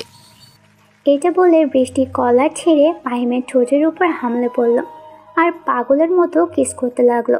মাঝে মাঝে কামড়ও দিতে লাগলো। মাহিম খুব কষ্টে নিজেকে সামলে রেখেছে। বৃষ্টি তো এতদিনের ঝাল তার ঠোঁটের উপর দিচ্ছে, সেটা খুব ভালো করে বুঝতে পারছে মাহিম। অনেক সময় পর বৃষ্টি খুব জোরে একটা কামড় দিয়ে ছেড়ে দিল। এটা কি হলো? এত জোরে কেউ কামড়ায়? আমার ঠোঁটের 12টা বাজিয়ে গেছে। ঠিক হয়েছে, আরো বেশি করব। তোমার কোনো সমস্যা? আমারই তো সমস্যা, কারণ ওই ঠোঁটটা আমার। কিন্তু এই ঠোঁটের মালিক আমার, তাই বেশি ভাব নিও না। এতদিনে অনেক কষ্ট দিয়েছো, আজ থেকে আমি দেব তোমাকে সুদে আসলে। নয় হ্যাঁ, আর খুব তাড়াতাড়ি আমরা বিয়ে করব। তোমার কোনো কথাই আমি শুনতে চাই না। ঠিক আছে, এমনিতে আমার কুইন লাগবে মেরিজান। মাহিম চোখ টিপ দিয়ে বলল। জানো, এই কয়েক মাস আমার এমন একটা রাত নেই যে চোখের পানি ঝরেনি তোমার জন্য। বুঝতে পারছি পাগলি, আর কষ্ট দিব না ইনশাআল্লাহ। মাহিমের কথা শুনে বৃষ্টি মাহিমের বুকের উপর মাথা রাখলো আর মাহিম বসে থাকলো। ব্রেকিং নিউজ, ঢাকা বিশ্ববিদ্যালয়ের বর্তমান সভাপতি ও এমপি আকরাম রহমান জেকে খুব বাজেভাবে নর্মভাবে ভার্সিটিতে মেরে সামনে ঝুলিয়ে রেখেছে। জানা গেছে ভার্সিটিতে ড্রাগ সাপ্লাই এর মেয়ে পাচার এবং হাত ছিল। কে এই মহান ব্যক্তি যে ভালো কাজ করছে? খবরে এটা দেখে কামাল সাহেব বলল, এইসব মানুষ এমনি হওয়া উচিত। কি বলিস মাহিম? হ্যাঁ আঙ্কেল, এদের জন্য ছেলে মেয়ে ভালো করে পড়াশোনা করতে পারছে না। এরা তো শুধু টাকা বোঝে। যাই হোক, ওই কেসটা কি তোর আন্ডারে? না, আমার বাইরের। ও আচ্ছা। না, এটা হতে পারে না। আমার বাবা মরতে পারে না। রাফি, কে এমন করেছে? মেধা কান্না করে বলল, কান্না করো না। যে এমন করে থাকুক না কেন, খুঁজে বের করে কঠিন মৃত্যু দিব আমি। আমার বিয়ের আনন্দকে যে মরা বাড়ি কান্নায় পরিণত করেছে তাকে তুমি কঠিন শাস্তি দিবে। জান। আমি এখন আমার বাড়িতে যাব। ওকে, ঠিক আছে, চলো। মেধা আর রাফি খুব দ্রুত মেধার বাসা মানে আতাউরের বাসায় এসে পৌঁছলো। বিয়ের সাজ এখনো বাসায় আছে। মেধা কান্না করতে করতে বাড়িতে প্রবেশ করলো। চারপাশে প্রেস মিডিয়ার লোক, কারণ গণ্যমান্য ব্যক্তি খুন হয়েছে। ভাইয়া, ভাইয়া, ইয়া তুই থাকতে কিভাবে আমার বাবাকে কেউ মারলো বল আমাকে। জানি না রে, বাবা কাজের জন্য বাইরে গিয়েছিল আর ফেরেনি, আর সকালে এটা। আমি কিছু জানি না, তাড়াতাড়ি বাবার খুনিকে শাস্তি দেওয়া চাই। যে আমার বাবাকে মেরেছে তাকে আমি ছাড়বো না। বস, বাংলাদেশের আমাদের সবথেকে বড় ড্রাগস ডিলার খুন হয়ে গেছে। কিভাবে আর কে? জানি না বস, এর আগেও খবর আসছে কিছু লোক মারা গেছে, আর তার আজমেন্টটা। ভালো করে লোক লাগাতে বলেন কে। আমি এর শেষ পর্যন্ত দেখতে চাই। ঠিক আছে বস। এইসব ছোটখাটো বিষয়ে থেমে থাকলে চলবে না, আমাদেরকে আরো বেশি করে সাপ্লাই করতে হবে। আর কে কথা বলতেছিল, তখনই একটা ফোন আসলো। একটু বিরতি নিয়ে আর কে ফোন রিসিভ করলো। হ্যালো, কেমন আছিস বন্ধু? কে? এত তাড়াতাড়ি ভুলে গেলি আমাকে? আমি তোর প্রাণের বন্ধু এম কে। এই তো চিনতে পারছিস? তুই বেঁচে আছিস? হ্যাঁ, তোদের মতো বেঈমান আর কিছু খারাপ শত্রুদের মারার জন্য আল্লাহ বাঁচিয়ে রাখছে। তুই আমার কিছু করতে পারবি না, কারণ আমি রকস্টার সিটির বাদশা। আর কে তোতলিয়ে বলল, বাদশা তুই হতে পারিস, কিন্তু আসল বাদশা দা কিলার এই আমি এমকে। তোরই থাক, আমি আসছি। দেখা যাবে। ফোন কেটে যাবার পর আর কে ঘাবড়ে যেতে দেখে বাকিরা বলল, কি হয়েছে বস, আপনি এমন ঘাবড়ে আছেন কেন? সে ফিরে আসছে, এমকে ফিরে আসছে। কি? তাহলেই এবার কি হবে? কিছু হবে না, বাংলাদেশে আছে সে। তাকে সেখান থেকে মারার চেষ্টা করো, তাহলে আমাদের বিপদ কম হবে। আর যদি সে একবার রকস্টার সিটিতে প্রবেশ করে তাহলে আমাদের রক্ষা নেই। ঠিক আছে, আমি আজ রাফু আর এনকে বলছি, আর বাকি মাফিয়াদেরও। যা করবে খুব তাড়াতাড়ি। আর কে এটা বলেই রুম ত্যাগ করে চলে গেল চিন্তিত মুখ নিয়ে। দেখতে দেখতে কয়েকদিন কেটে গেল। এই কয়েকদিনে আতাউর রহমানের ছেলে নিলয় আর জামাই রাফির খুনিদের খোঁজার অনেক চেষ্টা করেছে, কিন্তু পারেননি। তবুও চেষ্টা চালিয়ে যাচ্ছে। তাছাড়া এই কয়েকদিন নিলয় সকল গোডাউন ও মদের ফ্যাক্টরিতে কেউ আগুন লাগিয়ে দিয়েছে। নিলয় প্রায় পুরো নিঃস্ব হয়ে গেছে। কে এমন করেছে আমার সাথে? ভাই, তুমি হয়তো ভুলে গেছো, ওই রকস্টার সিটির বাদশা বাংলাদেশেই আছে, আর সে এমনই করবে। ওরে যদি আর একবার সামনে পাই তাহলে কেটে টুকরো টুকরো করে কুকুরকে দিয়ে খাওয়াবো। এই তো ডেডিলের মতো কথা। আমি আমার কাজ করব। রাফি, আবার রাফু হয়ে যাও। একদম। দুইজনের মাঝে কিছু প্ল্যান করতে লাগলো। কালাম সাহেব নিজের অফিসের সামনে এসে গাড়ি থেকে নামলো। প্রতিদিনের মতো অফিসের ভিতরে ঢুকতে যাবে, তখনই বডিগার্ড এসে তাকে আটকে দিল। তোমার সাহস হলো কি করে আমার পথ আটকানোর? আমি এখনই তোমার চাকরি থেকে বরখাস্ত করতে পারি। আপনি যা ইচ্ছে করতে পারেন, আই ডোন্ট কেয়ার, কিন্তু আপনি আর এই অফিসে ঢুকতে পারবেন না। তোর এত বড় সাহস, কোম্পানির মালিকের পথ আটকে দাঁড়িয়েছিস? গার্ড, গার্ড, এই হারামজাদাকে সামনে থেকে সরাও। কিন্তু কালাম সাহেবের কথা কেউ শুনল না। সবাই নিজেদের মতোই দাঁড়িয়ে আছে। কালাম সাহেব বেশ অবাক হলো। একটু সময়ের মাঝে কি হলো তিনি বুঝতে পারলেন না। কি হলো, তোরা দাঁড়িয়ে আছিস কেন? তোদের কি টাকা দিই এইভাবে দাঁড়িয়ে থাকার জন্য? আপনি আর এই অফিসের মালিক নয়, তাই আপনার কথা কেউ শুনবে না। কে রে এই কথা বললো?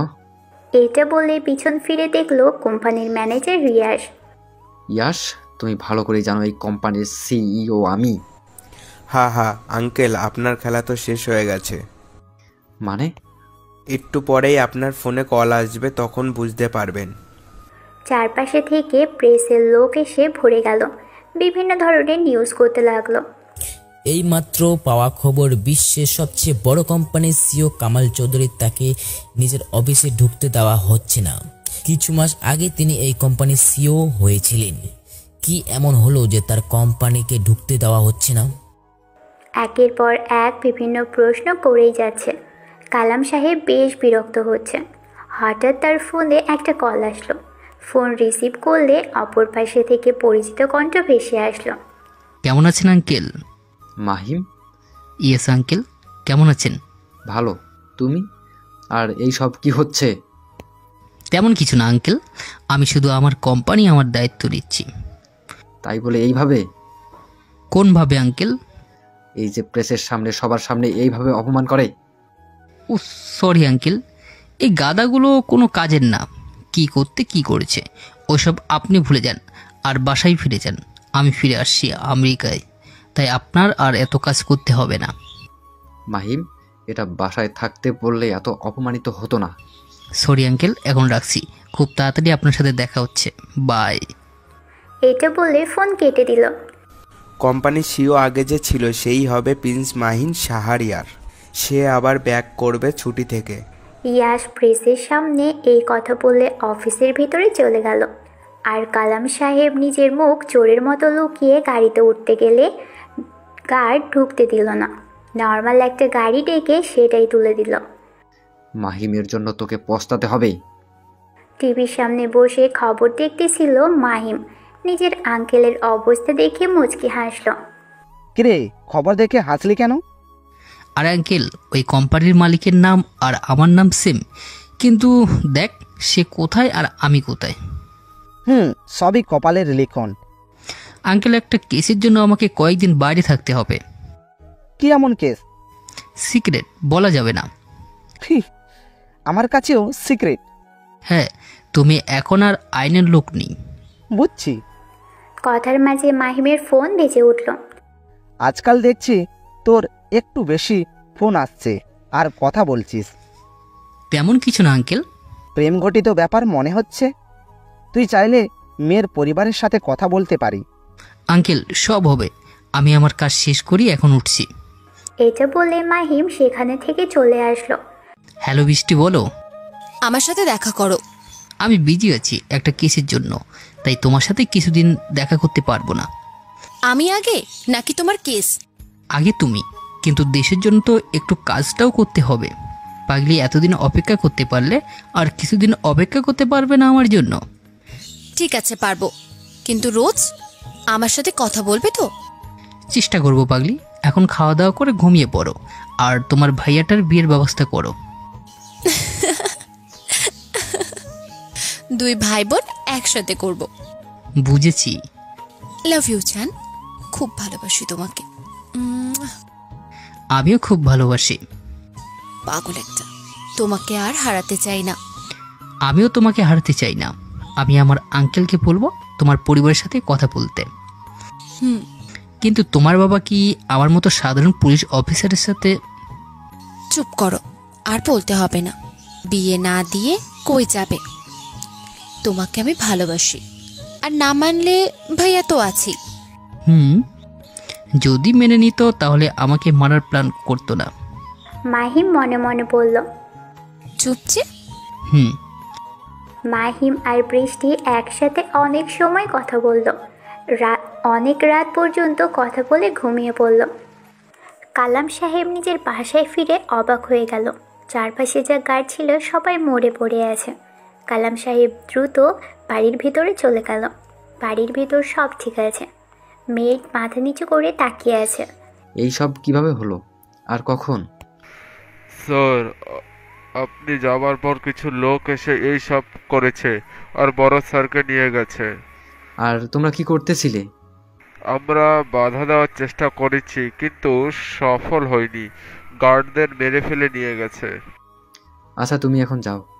মেঘ সেখান থেকে চলে গেল আর কালাম সাহেব মাথায় হাত দিয়ে সোফায় বসে পড়লেন। কে আমার ভাইকে আমার কাছ থেকে নিয়ে গেল?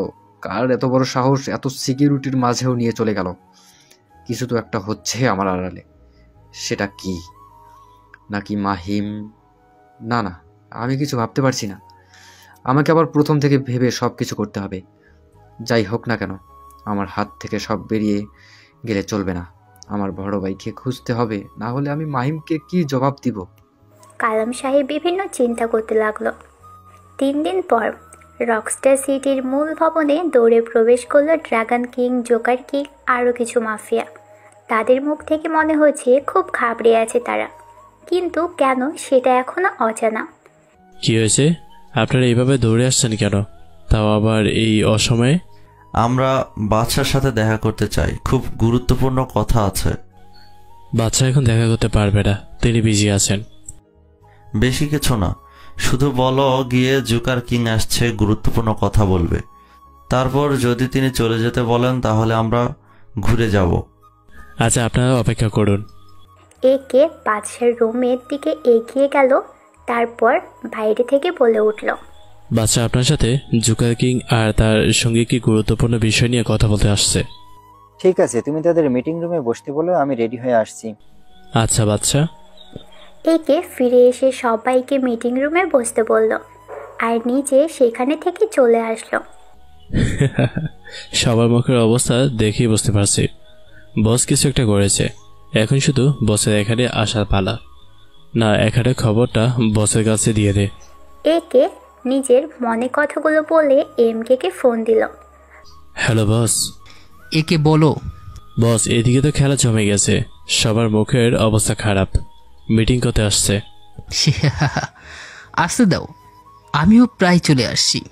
ঠিক আছে বস, রকস্টার সিটি আপনার অপেক্ষায় আছে। আর কে মিটিং রুমে আসলে মাফিয়ারা উঠে দাঁড়ালো। এই অসময়ে এখানে আসার কারণ? বস, সর্বনাশ হয়ে গেছে। আমাদের নিজের দেশের সকল গোডাউন আর বাড়িঘর সব ধ্বংস করে ফেলেছে। কিভাবে? গতকাল রাতে এমন হয়েছে, শুধু দুবাই নয়, এই আমেরিকা আর সিঙ্গাপুরও হয়েছে, আর আমাদের অন্য মাফিয়াদেরও এই অবস্থা। বুঝতে পারছি। এক রাতে তাহলে সেই সব দেশে মাফিয়াদের সম্পত্তি ধ্বংসলীলা চলছে, যারা আমাদের সাথে থেকে স্মাগলার করে। জি বস, আমার সেটাই মনে হচ্ছে। সেটা মনে নয়, 100% এটাই। এখন আমরা কি করব? আপাতত আপনাদের জন্য এটাই সেফ জায়গা। এই কাজগুলো এমকে করছে, কিন্তু কিভাবে রকস্টার সিটির বাইরে থেকে এসব করছে? সে যেখানেই থাকুক না কেন, বাদশা দা কিলার থাকবে আর শক্তি কম হবে না। আপাতত আপনারা এখানে থাকুন, বাইরে ঠান্ডা হলে সব করব। তখনই আরকে ফোনে একটা কল আসলো, যেটা তার গুপ্তচর রকস্টার সিটির মেন গেট থেকে কল আসছে। হ্যালো বস, সর্বনাশ হয়ে গেছে, বাদশা দা কিলার এমকে ফিরে আসছে। এটা শোনার সাথে সাথেই আরকে চেয়ার থেকে উঠে পড়ল। পোশাকের জন্য তার মুখ বোঝা না গেলেও চোখ খুব ভালো করেই বোঝা যাচ্ছে। বাকিরা সেটা দেখে বুঝতে পারলো আরকে ভয়ঙ্কর কিছু শুনেছে। কোথায় দেখলি? বস, তিনি এই মাত্র নেমে ফটফট দিয়ে সিটিতে প্রবেশ করেছে। সে আগের রূপে, আগের পোশাকে, চারপাশে সবাই তাকে জয়ের ধ্বনি দিচ্ছে। ও আচ্ছা, ঠিক আছে, এখন রাখছি। আরকে ফোন কেটে অস্থির হয়ে হাঁটাচলা করতে লাগলো। কি হয়েছে বস, আপনাকে এমন দেখাচ্ছে কেন? ফিরে আসছে কিলার, আর এখন সে সিটির মাঝে। এটা শোনার সাথে সাথেই সবাই চেয়ার ছেড়ে উঠে দাঁড়ালো। এখন কি হবে? এখান থেকে পালানোর চেষ্টা করতে হবে। পালাবেন কেন? আপনি চাইলে তো তার বিরুদ্ধে রুখে দাঁড়াতে পারেন। তোমরা হয়তো ভুলে গেছো এই রকস্টার সিটির বাদশাহ আমি নামে মাত্র। সবকিছু কিলারের নামেই চলে, আর কিলার হলো এই রকস্টার সিটির জনগণের ভগবান। তার এক কথায় আমাদের মরতে সময় লাগবে না, ঠিক যেইভাবে বাদশাহ শাহনাজকে মারার পর হয়েছিল। হ্যাঁ, এখন আমাদের সিক্রেট রাস্তা দিয়ে পালিয়ে যাওয়া উচিত। পালিয়ে যাব, কিন্তু কোন দেশে যাব? সব দেশ তো MK মানে কিলারের লোক। তাছাড়া আমাদের সবার রাজত্ব ধ্বংস করে ফেলেছে। এখন একটা দেশ আছে, আর সেটা হলো বাংলাদেশ। যদিও MK সেখানে নেই আপাতত, কিন্তু আমাদের লোক আছে আর আমার পরিচিত মানুষ আছে যাদের কাছে আমরা সেফ থাকবো। তাহলে দেরি কেন? তাড়াতাড়ি এখান থেকে বের হন, তারপর বাইরে গিয়ে সবভাবে প্ল্যান করা যাবে। ড্রাগন কিং এর কথা শুনে আরকে সহ বাকিরা মিটিং রুম থেকে বেরিয়ে সিক্রেট রাস্তা দিয়ে রকস্টার সিটির বাইরে যেতে লাগলো। এর সাইডে MK আরকে ছাড়া কেউ জানতো না MK এই রাস্তা তৈরি করেছিলেন। MK রকস্টার সিটিতে আসার সাথে সাথেই সবাই হই হুল্লোড় করতে লাগলো, আবার অনেকেই অনেক কথা বলতে লাগলো। MK গাড়ির যে সাইড দিয়ে যাচ্ছে তার পিছনে পিছনে সবাই হেঁটে যাচ্ছে। অবশেষে মূল ভবনে গাড়ি এসে থামলো। হঠাৎ উপর থেকে ফুল পড়তে লাগলো, আর একে এসে ফুলের মালা পরিয়ে দিল। Welcome you rockstar city, welcome Badshah the killer MK। একে এই সময়ের এই ব্যবস্থা হয়ে গেছে। আমি জানতাম আপনি যখন তখন চলে আসবেন, তাই এই ব্যবস্থা করা। তো মিটিং রুমে যাওয়া যাক, আমার বন্ধুর সাথে মিটিংটা করে আসি। আপনার কি মনে হয় আপনার আসার কথা সরে তারা এখানে থাকবে? সেটাও ঠিক ব্যাপার না, তুমি সবাইকে ভবনের সামনে আসতে বলো, কথা আছে। ঠিক আছে ভাই। একে সবাইকে ভবনের সামনে আসলো। সকল ক্যাডার ও সাধারণ লোক আস্তে আস্তে ভবনের সামনে আসলো। আমি আপনাদের বাদশাহ কিলার MK, আমি আবার ফিরে আসছি। আপনাদের উপর হয়তো এই কয়েক মাস অনেক ধকলে গেছে, তাই আপনাদের 3 দিনের ছুটি দেওয়া হলো। আর পুরো রকস্টার সিটির উৎসবে আমেজ মেতে উঠুক, আর পুরনো ক্ষত ভুলে গিয়ে আপনারা আবার আমার সাথে কাজ করবেন। জয় বাদশাহ MKর জয়। হ্যাঁ, আমরা আপনার সাথে আগের মতো কাজ করতে চাই, কারণ আপনি আমাদের বেস্ট বাদশাহ। সবাই চিল্লিয়ে বলতে লাগলো। MK নিজের কথাগুলো বলেই রুমের দিকে চলে গেল। একে যতদূর পারো এখানে সকল কিছু ঠিক দেখতে চাই, রকস্টার সিটি আবার আগের মতো দেখতে চাই। হয়ে যাবে ভাই, তোমার উপরে আমার পুরো বিশ্বাস আছে। আমি কাল পরশু এখান থেকে চলে যাব, আর তুমি তো এখানে আছো পরিচালনা করার জন্য। কিন্তু আমি কিভাবে? তোমাকে কিছু করতে হবে না, আমি আমার অসমাপ্ত কাজ করে আবার ফিরে আসব। ঠিক আছে বস, এখন আপনি রেস্ট করুন, আমি ওইদিকে সামনে আসছি। ওকে। একে রুম থেকে চলে গেল, আর MK নিজের রুমে বসেই কিছু চিন্তা করতে লাগলো। এসকে, আমার বাবা এখন কেমন আছে? তিনি একদমই ভালো আছে, আর সর্বোচ্চ চিকিৎসাও দেওয়া হচ্ছে আপনার আঙ্কেলের ওইখানে থেকে নিয়ে এসে। ঠিক আছে, আর হ্যাঁ, খুব শীঘ্রই তোমাকে বাংলাদেশে আসতে হচ্ছে। ঠিক আছে বস, হয়ে যাবে। আর আপনার বন্ধু তো পিছনে সিক্রেট রাস্তা দিয়ে পালিয়ে গেল। এসকে যেতে দাও, আমি তো ওরে নিজের দেশে গিয়েই মারবো। দেখতে দেখতে 1 মাস কেটে গেল। মাহিন আর বৃষ্টির প্রেম খুব জমে উঠেছে। মাহিম নিজের পুলিশের চাকরি করছে আর বৃষ্টির সঙ্গে প্রেম করছে। মাঝে মাঝে দুইজন লং জার্নিতেও যাচ্ছে। বৃষ্টি তো খুব খুশি, কারণ মাহিম তাকে দিনের অর্ধেক সময় তাকে সময় দেয়। আজও দুইজন ঢাকার হাতি ঝিলে ঘুরতে এসেছে। বৃষ্টি মাহিমকে রেখেই পানিতে নেমে পড়েছে। পাথরের উপর দাঁড়িয়ে বৃষ্টি হাত দিয়ে পানি ছিটিয়ে মারছে মাহিমের দিকে, আর মাহিম নিজেকে 2 হাত দিয়ে আড়াল করতে চাইছে, কিন্তু পানির কাছে সেটা সম্ভব কি? আরে বৃষ্টি, আমি তো ভিজে যাচ্ছি, আর পানি মেরো না। এই শীতের মাঝে পানি মেরে ঠান্ডা লাগার ইচ্ছা আছে নাকি তোমার? হ্যাঁ, আরে পুলিশ স্যার, এইটুকু পানিতে কিচ্ছু হবে না। তোরে কথা বলতে কে বলেছে? নূর বোন, তোর মাহিমকে একটু বেশি করে পানি মারতো। এটা আর বলতে? কি হলো মিলি, তুমি বসে আছো কেন? তোমার কি মারুফকে ভিজাতে ইচ্ছে করছে না? আরে ভাই, আমার যে শীত লাগছে, তাই পানিতে আর হাত দিচ্ছি না, না হলে এত সময় মারুফকে আমি গোসল করিয়ে দিতাম। বুঝতে পারছি। দেখছো বৃষ্টি, তোমার ভাইয়ের প্রতি মিলির কি ভালোবাসা, যে পানিতে ভিজাবে না বলে শীতের দোহাই দিচ্ছে। আর আমি যে তোমাকে ভালোবাসি না, তাই তোমাকে ভিজিয়ে দিচ্ছি। মাহিমের কথা শুনে বৃষ্টি আরো বেশি করে পানি দিতে লাগলো। তো আমার পুলিশ বন্ধু, আমার বোনকে কবে বিয়ে করছিস? করবো তো, কিন্তু ভয় করে যদি তোর বাপ আমাকে মেনে না নেয়। এক কথা শুনতে শুনতে আমার কান ঝালাপালা হয়ে গেল। আমার বাবা মানবে না, আমার বাবা মানবে না। আরে আমার বাবা মেনে বসে আছে আর উনি পাপ নিয়ে পড়ে আছে। বৃষ্টি অনেক রেগেই বলল, আরে সোনা, রাগ করছে কেন? ঠিক আছে, আমি কালকে আঙ্কেলকে নিয়ে তোমাদের বাসায় যাব। দেখতে হবে না বোনটা কার? হ্যাঁ, একবারে ধানি লঙ্কা। হ্যাঁ, কালকের এর মাঝে আসা চাই। এভাবে তারা বিভিন্ন ধরনের গল্পগুজব আর আড্ডা দিতে লাগলো হাতিঝিলের পাশে। নিলয়ের বাসার ফার্ম হাউসে বসে আছে আর কে, joker king, dragon king, Rafi আর রেড কিং এর লিডার, আর কিছু মাফিয়ারা অন্যান্য জায়গায় আছে। আর কতদিন এভাবে লুকিয়ে থাকবো আমরা? যতদিন না এমকে আমরা খুঁজে বের করে মারতে পারছি ততদিন এভাবেই থাকা লাগবে। চিন্তা করবেন না, কিছুদিনের মাঝেই আমরা তাকে খুঁজে পেয়ে যাব। আমার লোক সব জায়গায় ছড়িয়ে পড়েছে। কে? তোমাকে যারা মারার জন্য কন্ট্রাক্ট দিয়েছিলাম সেই হলো রকস্টার সিটির বাদশা এমকে। ওই এমকে? কি কিন্তু আপনি তো বলেছিলেন যে বিশ্বের টপ বিজনেসম্যানের আইকন হলো প্রিন্স। হ্যাঁ, সেটার পাশাপাশি সে রকস্টার সিটির বাদশা দ্য কিলার। তাহলে আমার কাছে একটা দারুণ প্ল্যান আছে ওকে খুঁজে বের করার। কি প্ল্যান তাড়াতাড়ি বলো।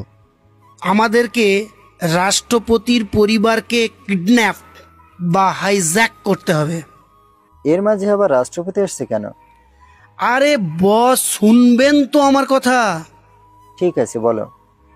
8 মাস আগে যখন আমাকে কন্ট্যাক্ট দেয়া হয়েছিল ওই প্রিন্সকে মারার জন্য, তখন সে এই ঢাকা ভার্সিটিতে পড়তো। আর আমি সেখানে গিয়ে জানতে পারি একটি মেয়ের সঙ্গে ওই প্রিন্সের রিলেশন। আমি সেই মেয়েটিকে ফাঁসাতে চেয়েছিলাম, কিন্তু পারিনি, ওর ভাইয়ের জন্য।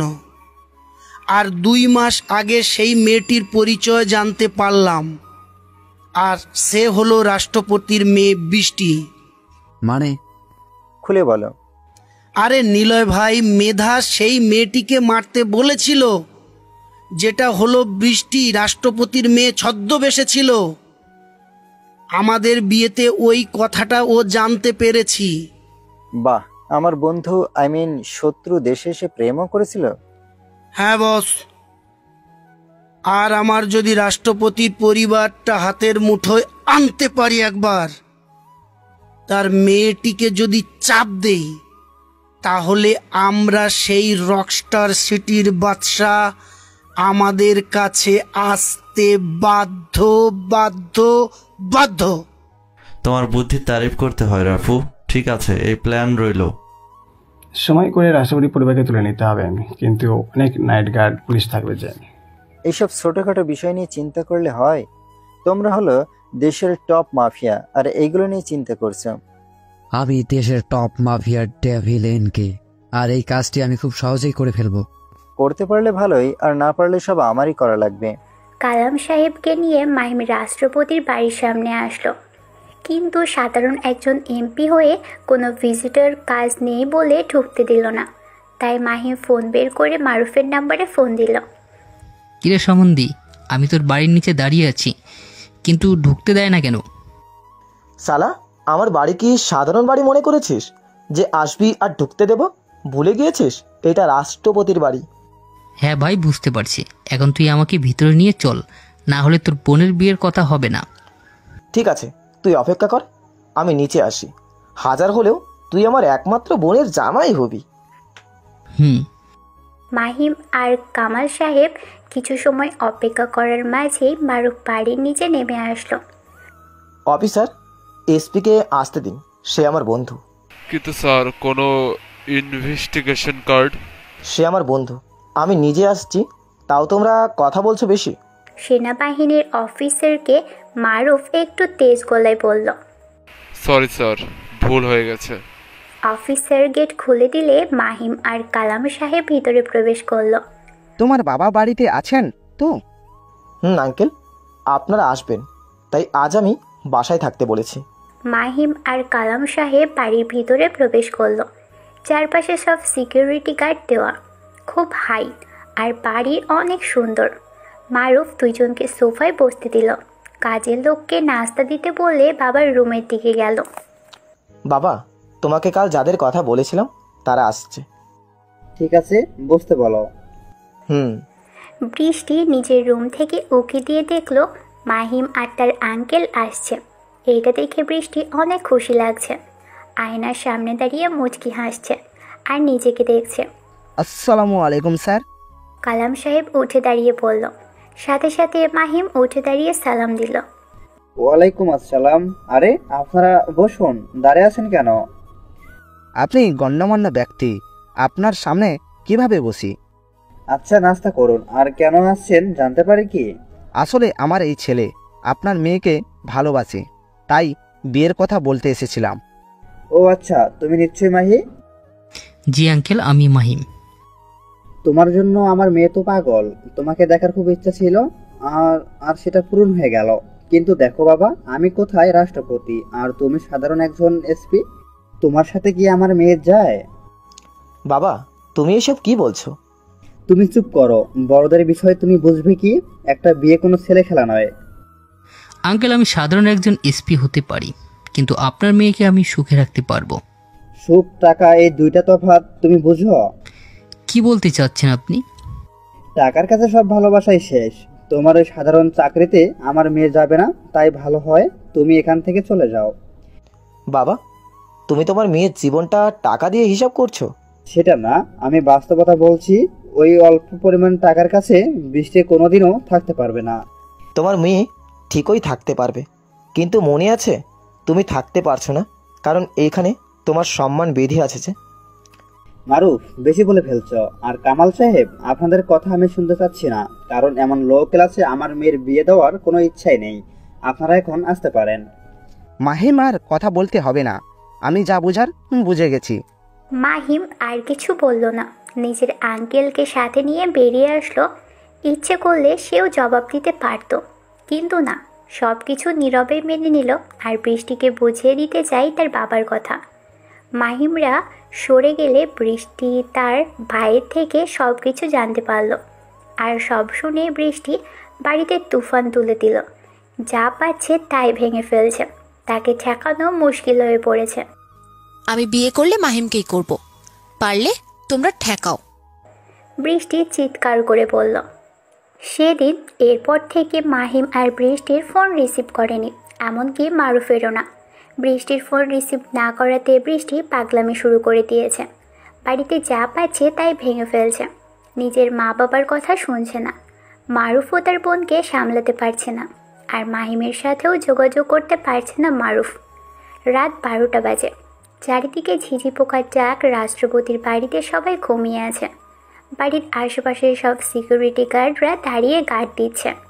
হঠাৎ চারপাশ থেকে কয়েকটা বোতল এসে পড়ল, আর চারপাশে ধোঁয়ায় ভরে গেল। সিকিউরিটি গার্ডগুলো চারপাশে খুঁজতে লাগলো, কিন্তু ধোঁয়ার কারণে তারা ভালো করে দেখতে পারল না। কিছু সময় ধোঁয়ার মাঝে থাকার কারণে হঠাৎ সিকিউরিটি গার্ডগুলো এবং সেনাবাহিনীর অফিসারগুলো ধপধপ করে মাটিতে অজ্ঞান হয়ে পড়ে গেল।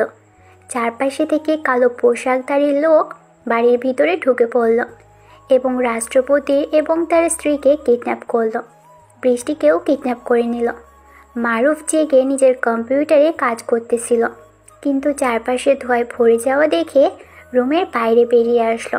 রুমের বাইরে এসে অবাক হয়ে গেল, কারণ কালো পোশাকধারী লোক তার মা বাবা এবং বোনকে কিডন্যাপ করেছে। কারা তোরা? আর আমার পরিবারকে নিয়ে কোথায় যাচ্ছিস? আর তোরা বাড়ি ঢুকলি কিভাবে? সেটা তোকে বলতে বাধ্য নয়। ওয়েট, বাধ্য কিনা দেখাচ্ছি। এটা বলে মারুফ নিজের বন্দুক বের করে শার্ট করে কয়েকটা গুলি করে দিল। কিছু বুঝে ওঠার আগেই কয়েকজন ধপধপ করে মাটিতে পড়ে গেল। মাহিমের বন্দুকের গুলি শেষ হয়ে গেলে দৌড়ে তাদের কাছে আসলো, কিন্তু একজন মারুফের বুকে গুলি করল। সাথে সাথে মারুফ ছিটকে পড়ল। আরেকজন গিয়ে ফুলদানি দিয়ে মারুফের মাথায় বাড়ি মারল। সাথে সাথে মারুফ মাথা ধরে অজ্ঞান হয়ে গেল। শালা তেজ বেশি, একবার মেরে ফেললেই উচিত ছিল, কিন্তু বসের হুকুম তাই মারলাম না।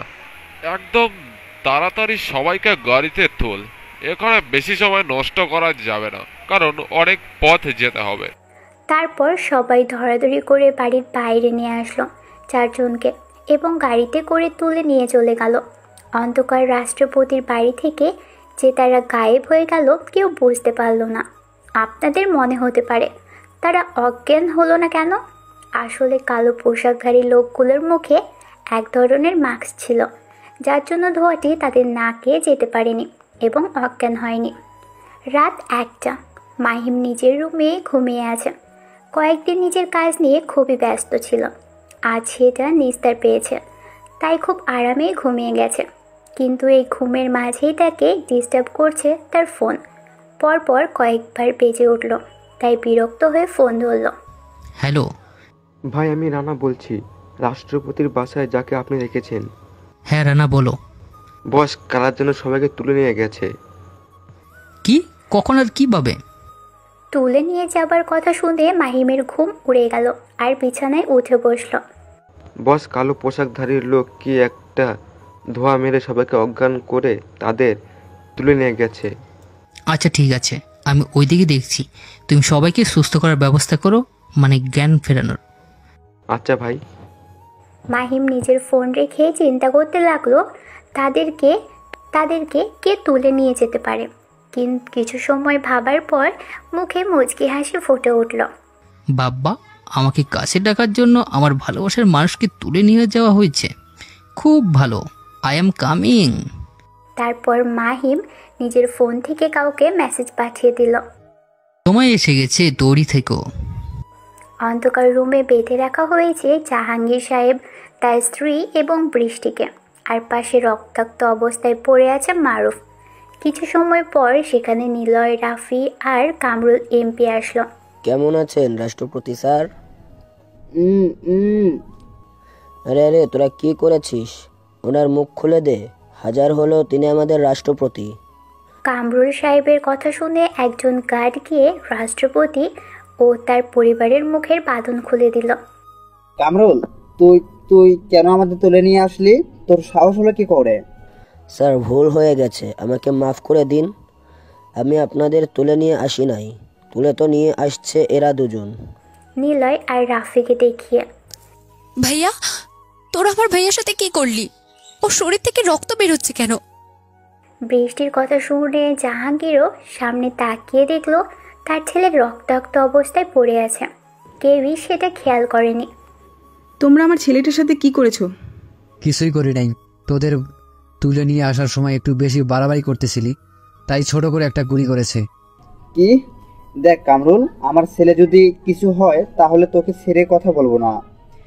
আরে স্যার, আগে আপনি এখান থেকে বের হয়ে দেখান, তারপর না হয় আমাদেরকে নিয়ে একটু চিন্তা ভাবনা করবেন। হ্যাঁ, তোদের সাথে আমার কিছু শত্রুতা যে আমাদের ধরে নিয়ে এসেছিস?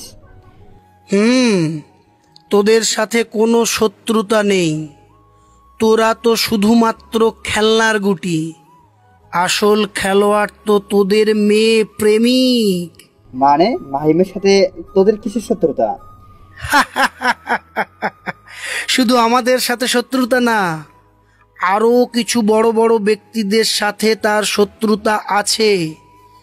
সেটা পরেই জানতে পারবি। এখন তুই তোর নাগরকে একটা ফোন কর দেখি। মাহিমের সাথে তোর যাই শত্রুতা থাকুক না কেন, আমি কোনোভাবেই ফোন করব না। ওর মতো সাধারণ একটা পুলিশের সাথে তোদের কি শত্রুতা? তোরা এখনো তাকে চিনতে পারিসনি। যাই হোক, তোদের সাথে এত কথা বলে লাভ নেই। এই রাফি, ফোন দে। নিলয়ের কথা শুনে রাফি একটা ফোন নিয়ে বৃষ্টির সামনে ধরল। তোর নাগরকে ফোন কর আর তাড়াতাড়ি করে এখানে ডাক। কোনো দিনও না, এখানে ডাকলে তোমরা ওর সাথে খারাপ কিছু করবে, আমি ঠিকই বুঝতে পেরেছি। Intelligent girl. কিন্তু কিন্তু তুই যদি ফোন না করিস তাহলে তোর ভাই ওই যে নিচে পড়ে আছে, ও ওখানেই মারা যাবে। এখন ভেবে দেখ কি করবি। সাধারণ একটা ছোট লোকের জন্য তুই তোর ভাইয়ের মৃত্যু দেখবি? তাড়াতাড়ি ফোন করে ওকে ডাক। তোমার কাছে ও ছোট লোক হতে পারে, কিন্তু আমার কাছে সে বড়, অনেক কিছু, আমার ভালোবাসা। বৃষ্টিমা, তুই প্লিজ মাহিমকে ডাক, আমার ছেলেকে বাঁচা, না হলে ওরা আমার ছেলেকে মেরে ফেলবে। দেখ ওর শরীর থেকে কত রক্ত বের হচ্ছে, না জানি এখন কেমন আছে। বৃষ্টি কি করবে ভেবে পেল না। একবার নিজের ভাইয়ের কথা মাথায় আসছে, আরেকবার প্রাণপ্রিয় ভালোবাসা মাহিমের কথা মাথায় আসছে। একজন তো মরতে বসেছে, আর একজনকে ডেকে নিয়ে আসলে এরা যে ওকে মেরে ফেলবে তার কোনো গ্যারান্টি নেই। কি হলো ডার্লিং, কি এত চিন্তা করছো? তাড়াতাড়ি তোমার মাহিমকে ডেকে আনো, না হলে তোমার ভাইকে আমি গুলি করে মেরে ফেলবো। রাফি মারুফের দিকে একটি বন্দুক তাক করে এ কথাগুলো বলল। তারপর বৃষ্টির নাম্বার বলল। সেই নাম্বারে রাফি ফোন করল। ফোন করার সাথে সাথেই রিসিভ হলো মনে হচ্ছে। এই ফোনের জন্যই মাহিম অপেক্ষা করছিল। হ্যালো মাহিম, তুমি কোথায়? প্লিজ এখানে তাড়াতাড়ি এসো, আর মারুফ ভাইয়াকে বাঁচাও। বৃষ্টি কান্না করতে করতে বলল। বৃষ্টি, তুমি কোথায় আর কান্না করছো কেন? মারুফই বা কি হয়েছে? এরা তোমাদের সবাইকে তুলে নিয়ে এসেছে আর ভাইয়াকে গুলি করে দিয়েছে। ঠিক আছে, আমি এখনই আসছি, তুমি চিন্তা করো না, আমি আমার পুলিশ ফোর্স নিয়ে আসছি। এবার রাফি কথা বলতে লাগলো। পুলিশ নয়, মিস্টার মাহিম, তুই নিজেই একলা আসবি এখানে। কে তুই, আর বৃষ্টিতে তুলে নিয়ে গেছিস কেন? আমি কে সেটা এই ঠিকানাটাতে আসলেই বুঝতে পারবি। আর হ্যাঁ, কোনো চালাকি নয়, জাস্ট একলা আসবি, না হলে তোর এই প্রাণপ্রিয় ভালোবাসা আর ওই ওই বন্ধু এখানে মরে শেষ হয়ে যাবে। ঠিক আছে, আমি এখনই আসছি। রাফি ফোন কেটে দিল। বৃষ্টি কান্না করছে, না জানি মাহিম এখানে আসলে কি করবে এই চিন্তা করে। প্লিজ কামরুল, আমার ছেলের অনেক রক্ত ঝরছে, রক্ত বন্ধ করার ব্যবস্থা করো, না হলে রক্ত শূন্যতে মরে যাবে। আরে ঠিকই তো, অযথা এদের মেরে লাভ নাই।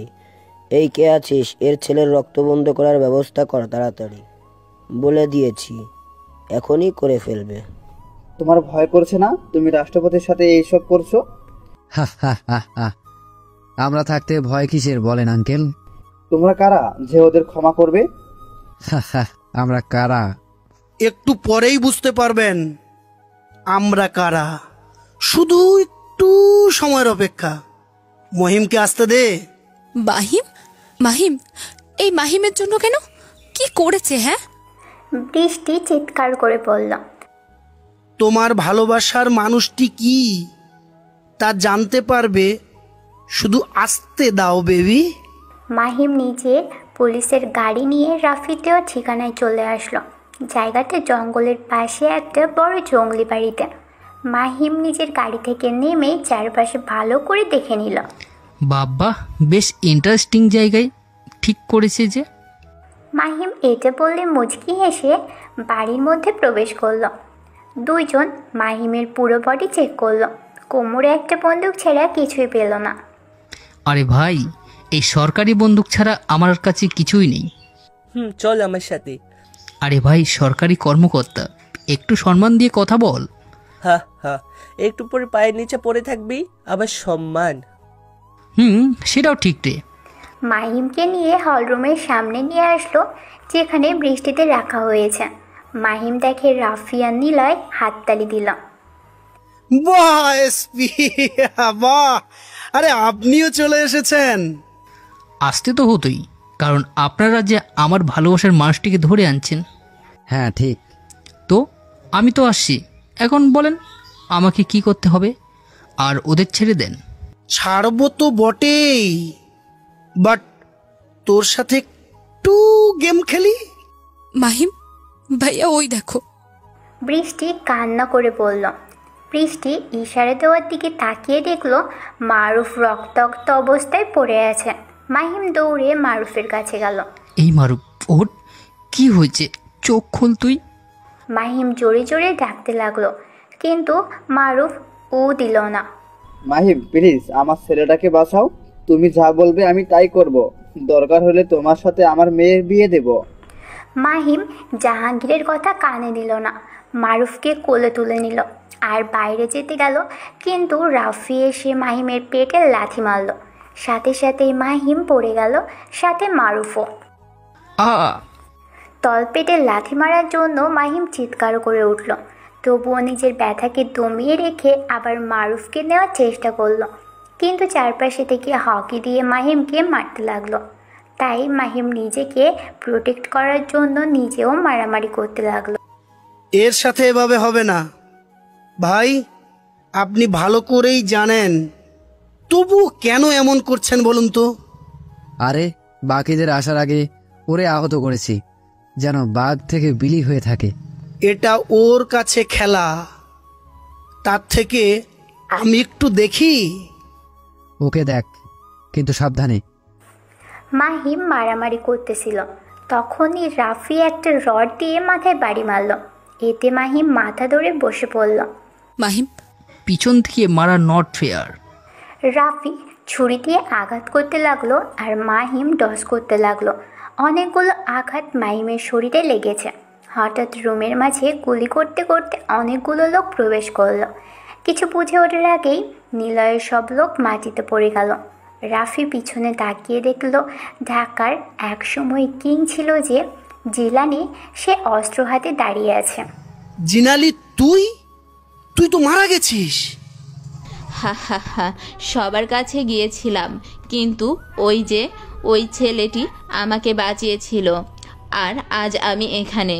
ঠিক সময় আসছে ভাই, এই নীলই তো আমাকে মারার প্ল্যান করেছে। আমি তো চলে আসছি, সমস্যা নেই। তোমার কিছু করতে হবে না, আমার এই পুলিশের হাত যথেষ্ট। তুমি আমার বন্ধু আর তার পরিবারকে এখান থেকে নিয়ে যাওয়ার ব্যবস্থা করো। কিন্তু যেটা বললাম সেটা করো। এই, তোদের বস যেটা বলছে সেটা কর। জিলানি মাহিমের দিকে তাকালো। মাহিম ইশারা দেওয়া মাত্র জিলানি নিজের লোক নিয়ে ধরাধরি করে মারুফকে বাইরে নিয়ে গেল। আমি যাব না, মাহিমকে ছাড়া আমি কোথাও যাব না। আমি যেতে বলছি, যাও। তোমাকে ছাড়া আমি কোথাও যাব না। এই দেখো, এখানেই বসলাম। বৃষ্টিমা, এখানে থেকে চলে আয়। তোমরা যাও, আমি ফিরলে মাহিমের সাথেই ফিরবো। জিলানি ভাই, বৃষ্টি এখানে থাক, ওর জানার দরকার আছে তার ভালোবাসার মানুষটি কেমন। তুমি এদের নিয়ে যাও। ঠিক আছে, তুই যেটা বুঝিস। তারপর জিলানি জাহাঙ্গীর ও তার স্ত্রীকে নিয়ে গেল। এখন থেকে সহ্য করতে পারলে বিয়ে কনফার্ম, আর না হলে তো তোমার মাহিম গেল। ওকে। তোদের অনেক নাটক দেখলাম, এবার ভাই তোরা একটু বন্ধ কর। নাটক তো তোরা করছিস, কি হাতুড়ি গুন্ডা আনছিস? যা গিয়ে বড় খেলোয়াড়দেরকে ডেকে আন। চলে আসবে একটু পরে, অপেক্ষা কর। তাই তাহলে তোদের শেষ করা যাক। এই বলে মাহিম টিকবাজি দিয়ে সামনে পড়ে থাকা পিস্তল তুলে নিল, পরপর দুটো গুলি চালালো। সাথে সাথে কামরুল আর রাফি ধপ করে মাটিতে পড়ে গেল। দুইটা গুলি তাদের কপাল ভেদ করে চলে গেল। গুলি চালিয়ে মাহিম বন্দুকটাতে ফু দিল। বেবি ভয় পেলে নাকি? মাহিম বৃষ্টিকে জিজ্ঞেস করলো। একদম না, আমি তো এনজয় করছি। গুড, তুমি আমার নতুন রূপে ভয় পাবে না তো? না গো, আমি তো দেখতেই চাই তোমার মাঝে কি লুকিয়ে আছে। তো মিস্টার নিলয় ওরফে এনকে ডেভিল, এবার তোর পালা। আমাকে কিছু করতে পারবি না, কারণ ওরা এখন লোক দিয়ে চলে আসবে। মাহিম হেসে নিলয়ের হাঁটুতে গুলি করল। সাথে সাথেই নিলয় হাঁটু ধরে বসে পড়ল। মাহিম ধীর পায়ে নিলয়ের কাছে গেল, তারপর হাঁটু গেড়ে বসল। 2 সেকেন্ডও আমার জন্য অনেক তোকে মারার জন্য। ইচ্ছে ছিল তোকে খুব কষ্ট দিয়ে মারবো, কিন্তু সময়ের অভাবে তা খুব তাড়াতাড়ি বিদায় দেবো তোকে। প্লিজ ভাই, আমাকে ছেড়ে দিন। 3 বছর আগে আমার মা বোনকে মেরেছিলি, মনে আছে? কে কে আপনার বোন? লেডি কুইন টেডিল ভয়েস, কিছু মনে পড়ছে তোর? বন্দুকের নল মুখের ভিতর ঢুকিয়ে দিল। মাহিম চিৎকার করে পড়ল। হ্যাঁ হ্যাঁ, মনে পড়েছে। মনে পড়েছে, এটা ভালো। মুখের ভিতর মাহিম গুলি করে দিল, সাথে সাথে নীলার মারা গেল। মারা যাবার কিছু সময় বাদে জোকার কিং আর ড্রাগন কিং ও অন্যান্য মাফিয়ারা নিজের লোক নিয়ে ভিতরে প্রবেশ করলো আর মাহিমকে ঘিরে ধরল। তোদের আসার সময় হলো তাহলে, কিন্তু এত কম লোক কেন? হা হা, তুই একলা, এগুলো যথেষ্ট। আমি কে ভুলে গেছিস? তাই ও চিন্তা নিয়ে মারতে আসিস? ওয়েট অ্যান্ড বয়েস। মাহিমের কথা শোনা মাত্রই চারপাশে থেকে গুলি এসে সব লোককে মেরে দিল। এখন শুধু জোকার কিং আর ড্রাগন কিং বেঁচে আছে। তারা দুইজন তো ভয়ে থরথর করে কাঁপছে। প্লিজ বাদশা, আমাদের ছেড়ে দাও, আমাদের ভুল হয়ে গেছে। কিছু কিছু ভুল ক্ষমা করতে নেই, মরতে হবে তোদের। মাহিম যেই গুলি করতে যাবে তার আগে একটা গুলি এসে মাহিমের বন্দুকে লাগলো। আর নড়ার চেষ্টা করলে এটার খুলি উড়ে যাবে।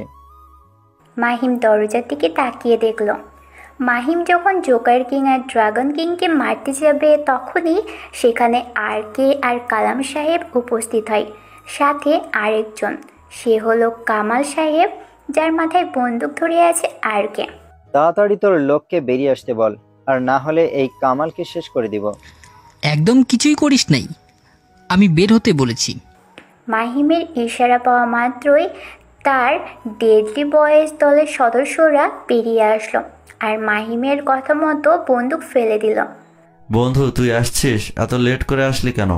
একটু হলেই তোর ভাতিজি আমাকে মেরে ফেলতো। আরে বন্ধু, আমি থাকতে সেটা কিভাবে হয় বলো বারেক? সঠিক সময়ে আঙ্কেলটারে পেয়েছি। আর কে কামাল সাহেবকে দেখিয়ে বলল, আঙ্কেল, আপনি ওদের সাথে ছিলেন। হ্যাঁ ভাতিজা, কি করব বলো? আমি যে পুরো বিশ্বে প্রিন্স হতে চেয়েছিলাম, কিন্তু তুই সেটা হতে দিলি না, আমার থেকে ছিনিয়ে নিলি। আর রাজু, তুই তুই কেন এতদিন আমার সাথে থেকেও বেইমানি করলি? কি করব বল, তোর সাথে থাকতে থাকতে তোর কথা শুনতে হতো। তারপর রকস্টার সিটির বাদশাদা কিলার যখন তুই হলি, তখন থেকে সুযোগের অপেক্ষায় ছিলাম, আর তারপর সেই সুযোগ তুই করে দিলি। কিন্তু আফসোস, তুই মরে গিয়েও ফিরে আসলি। হ্যাঁ, আর কেউ না, রাজু ওরফে ডেডলি ভয়েস দলের মিস্টার ভূত। রাকে হরি মারে কে? তোকে আমি মিস্টার ভূত বানালাম, তোকে আমি রক স্টার সিটি আর কে বানালাম, আর তুই কি না? বন্ধু, টাকার কাছে সবকিছু তুচ্ছ। টাকার কাছে নয়, বেইমানির কাছে। ওই তোরা দাঁড়িয়ে কি দেখছিস? মার এই শালাকে, আর যদি কিছু করতে আসে তাহলে ওর এই পাতানো চাচাকে শেষ করে দিব। দেখ রাজু, ওনার ক্ষতি করিস না, উনি এসবে কিছুই জানে না। রাজুর কথা মতো কিছু লোক এসে মাহিমকে মারতে লাগলো, সাথে আরেক ও ড্রাগন কিং আরফ। কিছু সময় আগে মাহিম মারতেছিল, এখন সেটা ঘুরে গেছে আর মাহিম মার খাচ্ছে। বৃষ্টি কি করবে ভাবছে। মাহিম, কিছু করো, না হলে ওরা তোমাকে মেরে ফেলবে। তোমার চিন্তা করতে হবে না, তুমি শুধু সিনেমা দেখো। এই সুন্দরী তাহলে আমার ভাবি? মাহিমের পছন্দ আছে বলতে হবে। মাহিমকে মারতে মারতে অবস্থা খারাপ করে ফেলল। মাহিম পড়ে আছে মাটিতে, মুখ থেকে রক্ত বের হচ্ছে, উঠে দাঁড়ানোর ক্ষমতা হচ্ছে না। বৃষ্টি চেয়ারে বসে কান্না করছে আর মাহিমকে ডাকছে। রাজু, যা করার তাড়াতাড়ি করো। মাহিম রক স্টার সিটির বাদশা, আর সে এখানে এমনি এমনি আসবে না, কোনো না কোনো ব্যাকআপ নিয়েই আসবে। তাই তার লোক আসার আগে একে মারো আর চলো। এই, তুই একদম ঠিক বলেছিস, আমাদের তাড়াতাড়ি এখান থেকে বের হওয়া উচিত। ঠিক আছে, তুমি এই ব্যাটাকে ধরো, আমি বাকিটা দেখছি। এটা বলেই ঠাস করে একটা গুলি এসে দিল কামাল সাহেবের বুকে। অকারণে এই সবের মাঝে একজন নিষ্পাপ মারা গেল। কিছু সময় পর রাজু যখনই মাহিমকে মারতে যাবে তখনই চারপাশে থেকে হেলিকপ্টারের আওয়াজ শোনা গেল। বিপদ সংকেত বুঝতে পারল বাকিরা, তাই কেটে পড়ার চিন্তা করলো। কিন্তু তার আগেই অনেকগুলো রকস্টার সিটির সোলজার এসে চারপাশে থেকে ঘিরে ফেলল। সবার মাঝে থেকে বেরিয়ে আসলো এসকে, এসেই সবাইকে অর্ডার দেওয়া মাত্রই রাজুর লোককে মেরে দিল। কিছু সময়ের মাঝেই সব ধূলিসাৎ করে ফেলল। রাজুর হাতে বন্দুক ছিল, সেটা এসকে গুলি করে ফেলে দিয়েছে। এসকে গিয়ে মাহিমকে ধরে ছেড়ে বসালো, তারপর পানি দিল মুখ ধোয়ার জন্য। সরি ভাই, আসতে একটু লেট হয়ে গেল। কোনো ব্যাপার না, তুমি ওই শয়তানগুলোকে গুলি করে এক জায়গায় করো। ঠিক আছে বস। কালাম, বারিক আর আরফ পালানোর চেষ্টা করলো, কিন্তু সফল হলো না। সোলজাররা তাদের ধরে ফেললো, আর এসকের কথা মতো সবাইকে মাহিমের সামনে নিয়ে এসে হাঁটু গেড়ে বসালো। মাহিম মুচকি হেসে উঠে দাঁড়ালো। সাকিব, আমার বন্দুকটা কোথায়? এই তো বস, এসকে। সাকিব মানে মিস্টার হ্যাকার? হ্যাঁ ভাই, আমি মিস্টার হ্যাকার ওরফ এসকে। তুই বেঁচে আছিস? আরে রাজু, একটু অপেক্ষা কর, তোদের একটা গল্প বলবো। তার আগে এই দুটোকে শেষ করি। এরা বেঁচে থেকে কি করবে? বস, আমাদের ছেড়ে দিন, আমরা ভালো হয়ে যাব। কোনো প্রশ্নই আসে না। তোরা কামাল আঙ্কেলকে মেরে দিলি, তার শাস্তি তো ভাবি। এটা বলেই মাহিম শুট করে দিল আরফ আর বারিককে। মাহিম, আমাদের ছেড়ে দে। হ্যাঁ বাবা, ছেড়ে দে, এমন ভুল আর হবে না। তুমি তো অনেক পাপ করেছো, একটা হলে মানতাম, কিন্তু তুমি আমার মা বোনকে আমার কাছ থেকে আলাদা করে দিয়েছো। এসব কি বলছিস তুই? আমি কেন? আমি সব জানি। তুমি নিজের প্ল্যান সাকসেস করতে ছদ্মবেশে শফিক রিপনকে কন্ট্যাক্ট দিলে বাবাকে মারার জন্য, কিন্তু সফল হওনি। অন্যদিকে লেডি কুইন মানে মায়াকে মারতে তার শত্রু বরণকে বললেন, আবার আমাকে দিয়ে তাদের শেষ করলে। মাঝে দল নিয়ম এটা জানতে পেরেছিল বলে তাকে তুমি মেরে দিলে। আবার আমি দেশে আসলে আমাকে মারার জন্য নিলয়কে ঠিক করলে। আরে না, তুই ভুল জানিস। আর কত অভিনয় করবি? সালাম সাহেব এসে বলল। ভাই তুই? হ্যাঁ, আমার সামনে অভিনয় করতে হবে না। মাহিম নে, এদের শেষ কর। ঠিক আছে বাবা। তারপর দুই বাবা ছেলে মিলে রাজু আর কালামকে গুলি করে ফেলল। শেষ হলো পাপের অধ্যায়। তোমাকে অনেক দিন পর দাঁড়িয়ে থাকতে দেখে ভালো লাগছে। আমারও। সাকিব, তুমি এখানে ফিরে যাও। ওকে। এই যে মিস্টার, আমি কিন্তু আছি। হ্যাঁ, চলো যাওয়া যাক এখান থেকে। এনজয় করছি তো। একদম। এটাকে মাহিম? রকস্টার সিটি বার্সাদা কিলার এমকির উরিবি বাবা। বুঝতে পারছি। দুইটি কবরের সামনে দাঁড়িয়ে আছে মাহিম আর তার বাবা। দোয়া করে সালাম সাহেব কিছু সময় থেকে চোখে জল ফেলে চলে গেল, আর মাহিম কবরের পাশে বসে পড়ল। আমি তোমাদের হত্যার প্রতিশোধ নিয়েছি। আর মায়া দেখ, তোকে রেখে আমি বিয়ে করে নিলাম। তোর খুব ইচ্ছে ছিল না আমার বিয়েতে মজা করবি, কিন্তু দেখ সেটা আর হলো না। মাহিমের এ কথা শুনে কেউ যেন মাহিমকে বলে উঠল, গাধা, এখনো গাধা থেকে গেলি? বউ বাসর ঘরে অপেক্ষা করছে, আর ও এখানে বসে আছে। যা তাড়াতাড়ি। মাহিম কী ভেবে যেন মুচকি হেসে বাড়িতে চলে আসলো। আজ মাহিম আর বৃষ্টির বিয়ে হয়েছে, সাথে মারুফ আর মিলির। জাহাঙ্গীর নিজের ভুল বুঝতে পেরে মাহিমের থেকে মাফ চেয়েছে। বাসর ঘরে মাহিম আর বৃষ্টি নফল সালাত আদায় করে বিছানায় বসলো। এই যে মিস্টার, অনেক খুন খারাপি করলে। বলছি, এখন কি আমাকে ভালোবাসা যাবে? ভালো তো বাসবো, কিন্তু অন্যভাবে। নিষেধ করেছে কে? আমি তো অপেক্ষা করছি স্বামীর ভালোবাসা পাওয়ার জন্য। ওরে আমার পাগলি রে। শুধু তোমার তো। এখন কথা না বলে আদর দাও। তোমার থেকে আমি অনেক আদর চাই। ও আচ্ছা। হ্যাঁ, আমার কোলে যেন তাড়াতাড়ি রকস্টার দ্য সিটির ভবিষ্যৎ বাদশা দ্য কিলার চলে আসে। বৃষ্টি লজ্জা পেয়ে বলে উঠল, ওরে বাবা, তাই নাকি? তারও তো বেশি বেশি আদর করতে হয়। এই কথা বলে মাহিম বৃষ্টিকে জড়িয়ে ধরে শুয়ে পড়ল। মাহিম আস্তে আস্তে বৃষ্টির সাথে গভীর ভালোবাসা মগ্ন হতে লাগলো। সেটা কেমন ভালোবাসা একমাত্র স্বামী স্ত্রী ভালো বুঝে, লেখক না। তাই আর লেখক লিখছে না। Bye bye. এভাবেই শেষ হলো রকস্টার সিটির গল্পটি। কেমন হয়েছে অবশ্যই জানাবেন। হ্যালো ভিউয়ার্স, গল্পটি কেমন হয়েছে তা অবশ্যই কমেন্টস করে জানাবেন। আর হ্যাঁ, নতুন গল্প খুবই তাড়াতাড়ি আসতে চলছে। আর হ্যাঁ, চ্যানেলে যদি নতুন হয়ে থাকেন তাহলে চ্যানেলটি সাবস্ক্রাইব করে দেবেন। ধন্যবাদ সবাইকে।